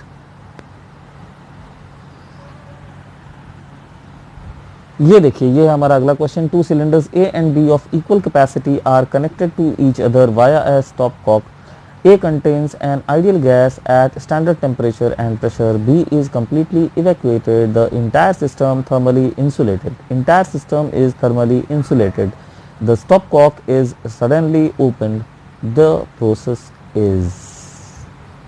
देखिए इस क्वेश्चन में ही आंसर है, क्वेश्चन में ही आंसर है कि entire system is thermally insulated, जिसका मतलब ये प्रोसेस कैसा प्रोसेस होगा, ना हीट अंदर से बाहर जा सकेगी ना बाहर से अंदर आ सकेगी। तो प्रोसेस कौन सा प्रोसेस होगा, एडियाबैटिक प्रोसेस। ठीक है, तो इसमें बहुत कुछ दिमाग चलने लायक है नहीं। आइए देखते हैं एडियाबैटिक प्रोसेस, आइसोथर्मल प्रोसेसेस, इन प्रोसेसेस को हमने किस एक्सटेंट तक अपने लेक्चर्स में कवर किया हुआ है। तो ये देखिए थर्मोडायनेमिक्स का एक बोर्ड पिक आपके सामने है, और यहाँ पे आप देख सकते हैं हमने एडियाबैटिक प्रोसेस में क्या क्या डिस्कस किया हुआ है। सारे वाइटल फीचर्स, सारे equation, PV equation, VT equation, PT equation, dp/dv जो स्लोप होता है उससे रिलेटेड सारी डिस्कशंस, ग्राफ के सारे relevant points, adiabatic bulk modulus, adiabatic specific heat, work done, everything. इससे बाहर एडियाबैटिक में कुछ भी नहीं आ सकता। सारे जो रेलेवेंट ग्राफ्स हैं वो भी हमने डिस्कस किए हुए, देखिए। ठीक है, मोनोटॉमिक के केस में, डायटोमिक केस में, पॉलीटॉमिक के केस में एडियाबैटिक का ग्राफ कैसा होगा। 2 एडियाबैटिक ग्राफ दिए हुए हैं, तो किस तरह से समझ पाएंगे कि कौन सा मोनोटॉमिक का है, कौन सा डायटोमिक का है, कौन सा पॉलीटॉमिक का है, एटसेट्रा एटसेट्रा। अब आइए अगला क्वेश्चन जो है वो कैपिलरी ट्यूब से रिलेटेड है। कहता है कैपिलरी ट्यूब है जिसकी रेडियस है r। ये क्वेश्चन अच्छा क्वेश्चन है, ठीक है। Is immersed in water and water rises to a height h। The mass of the water in the capillary tube is 5 gram. Another capillary tube of radius 2r is immersed in the water. The mass of water that will rise in the tube is। सबसे पहले तो हम आते हैं capillary rise के फॉर्मूले पे। ये फार्मूला होता है 2 into surface tension into cos of angle of contact divided by density into G into radius of capillary tube. लेकिन जितना मास उठेगा ट्यूब में उसका value obviously pi into R square into H होगा। तो अगर हमसे पूछा जाए कि भाई m2/m1 बताओ, तो जाहिर सी बात है हम कहेंगे भैया r2/r1 स्क्वायर इंटू h2/h1। लेकिन अगर इस फॉर्मूले से देखा जाए तो h जो है वो रेडियस ऑफ ट्यूब के इनवर्सली प्रोपोर्शनल है। तो इसका मतलब ये हुआ कि यहाँ पे हम लिख सकते हैं r2 स्क्वायर/r1 स्क्वायर इंटू r1/r2, जिसको सॉल्व करके आएगा r2/r1, यानी mass in the capillary tube is directly proportional to the radius of the tube. So if you are doubling the radius of the tube from r to 2r, then mass will also get doubled. So the answer will be 10 ग्राम. अब आइए देखते हैं कि हमने अपने board pick में capillary किस extent तक कवर किया हुआ. देखिए फ्लूइड स्टैटिक्स और फ्लूइड डायनामिक्स से हमारा बोर्ड पिक खुल चुका है हमारे सामने. और ये देखिए ये हमारा ज्यूरिन्स लॉ है जिसमें हमने कैपिलरिटी का फॉर्मूला डिराइव किया हुआ है. जेई वालों के लिए भी किया हुआ है. ठीक है. मेडिकल में तो जो फॉर्मूला रिलेवेंट है वो ये वाला फॉर्मूला है. ठीक है. तो ये है हमारी कैपिलरिटी और इस तरह से हमने सब कुछ कवर किया हुआ है. कैपिलरी के सारे इंपॉर्टेंट पॉइंट्स हमने कवर किए हुए यहाँ पे. कुछ भी इस नोट से बाहर नहीं है. और अब आते हैं हम अपने आखिरी क्वेश्चन पे. तो देखिए ये सिग्निफिकेंट फिगर का क्वेश्चन है. तो अगर इसको जोड़ लिया जाए तो यूनिट एंड डायमेंशंस में इस बार टोटल नंबर ऑफ क्वेश्चंस आए हैं 3. अगले दिन मैं इस पेपर का एनालिसिस लेकर आने की कोशिश करूंगा जिसमें मैं आपको दिखाऊंगा कि वेटेज किस तरह से. हालांकि इस वेटेज और एनालिसिस को डिस्कस करके भाई कुछ नहीं मिलना बच्चों को, क्योंकि ये कोई फिक्स्ड पैटर्न अब नहीं रह गया कि किस चैप्टर से कितने मार्क्स का क्वेश्चन आएगा. मोटा मोटा एक क्लासिफिकेशन होता है कि लोग 11th और 12th का लगभग इक्वल वेटेज देते हैं. 23 क्वेश्चन 12th का देते हैं, 22 11th का देते हैं, मोर और लेस. तो वेटेज और एनालिसिस करके कोई फायदा नहीं है. कैटेगराइज करें तो क्वेश्चन सारे ईजी हैं, ईजी थे, ईजी ही रहेंगे. इक्का दुक्का क्वेश्चन कंसेप्चुअल लेवल पे मीडियम रेंज के ऊपर आएगा. डिफिकल्ट लेवल के क्वेश्चन नीट में आते नहीं है. तो डिफिकल्टी लेवल तो ये हो गई. उसके बाद जो डिवीजन ऑफ चैप्टर्स है वो कुछ भी हो सकता है. ठीक है. मोर और लेस पूरा स्कैटर करके देते हैं. आज पहली बार ऐसा हुआ है कि यूनिट एंड मेजरमेंट्स के आपको 3 क्वेश्चन मिल गए. ठीक है. फोटो इलेक्ट्रिक इफेक्ट का मेरे ख्याल से एक ही क्वेश्चन मिला. कभी कभी उससे 3-4 क्वेश्चन हो जाते हैं फोटो इलेक्ट्रिक इफेक्ट से. तो किसी का भी वेटेज बढ़ा देते हैं, किसी का भी वेटेज घटा देते हैं. इसलिए बेसिकली उसको ज़्यादा डिस्कस करके कोई फ़ायदा नहीं है. चलिए आइए हम लास्ट क्वेश्चन देखते हैं. ये क्वेश्चन सिग्निफिकेंट फिगर का है. तो क्वेश्चन कहता है कि 9.99 में से 0.0099 को माइनस करना और करंट सिग्निफिकेंट फिगर तक लिखना है. करेक्ट सिग्निफिकेंट फिगर तक लिखना है. सबसे पहले मैं आपको नोट्स दिखाता हूं. देखिए ये है हमारा सिग्निफिकेंट फिगर का नोट्स और इसमें क्लियरली लिखा हुआ है कि जब आप एडिशन और सब्ट्रैक्शन परफॉर्म करते हैं तो जो आपका लास्ट रिजल्ट होना चाहिए that should retain as many decimal places as are there in the number with the least decimal place. मतलब देखिए इसका मतलब ये हुआ कि जो सब्ट्रैक्शन आप करेंगे उस सब्ट्रैक्शन को करने के बाद जो आपका फाइनल आंसर आएगा वो उतने ही डेसिमल प्लेस तक आपको एक्सप्रेस करना है जितने डेसिमल प्लेस तक, जितना डेसिमल प्लेस उस नंबर में है जिसमें सबसे कम डेसिमल प्लेस है. तो देखिए इसमें 2 डेसिमल प्लेस है और इसमें है 4 डेसिमल प्लेस. यानी आंसर को आपको 2 डेसिमल प्लेस तक एक्सप्रेस करना है, राउंड ऑफ करना है. तो आप देखिए आपका जो आंसर आएगा यहाँ से वो आएगा 9.99 मीटर में से 0.0099 मीटर को हम माइनस करेंगे तो हमारा जो आंसर आ रहा है यहाँ पे वो है 1 0 और 9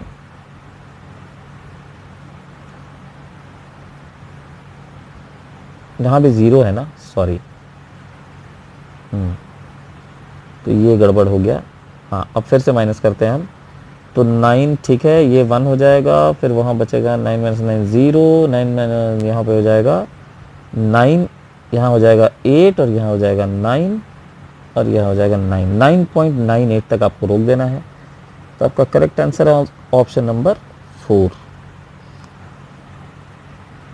तो देखिए ये थे हमारे सारे के सारे क्वेश्चंस जो नीट 2020 में आए थे. आज हमने इनकी डिस्कशन करी, थरोली डिस्कशन किया और हमने ये भी दिखाया कि ये क्वेश्चन हम अपने कंटेंट में, अपने लेक्चर्स में कितने हद तक कवर करते हैं. 2018 के पेपर से भी ऐसे ही मैंने एक मतलब PDF बनाया था जिसमें नोट्स के साथ उसको कंपेयर किया था. तो ये हर साल का है. जो बोर्ड पिक्स है हमारे वो बहुत ही रेलेवेंट है और हमें नहीं लगता कि आज तक उससे बाहर कभी क्वेश्चन हमने देखे हों नीट में.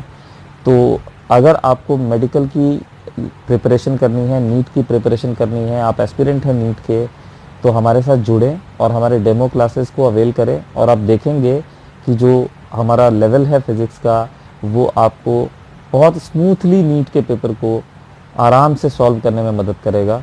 और जो कंटेंट है हमारा वो काफ़ी जो है वो वाइड स्प्रेड है, वो बहुत ज़्यादा कवर करता है, नीट के एक एक क्वेश्चन के को कवर करता है, उसका दायरा बहुत बड़ा है।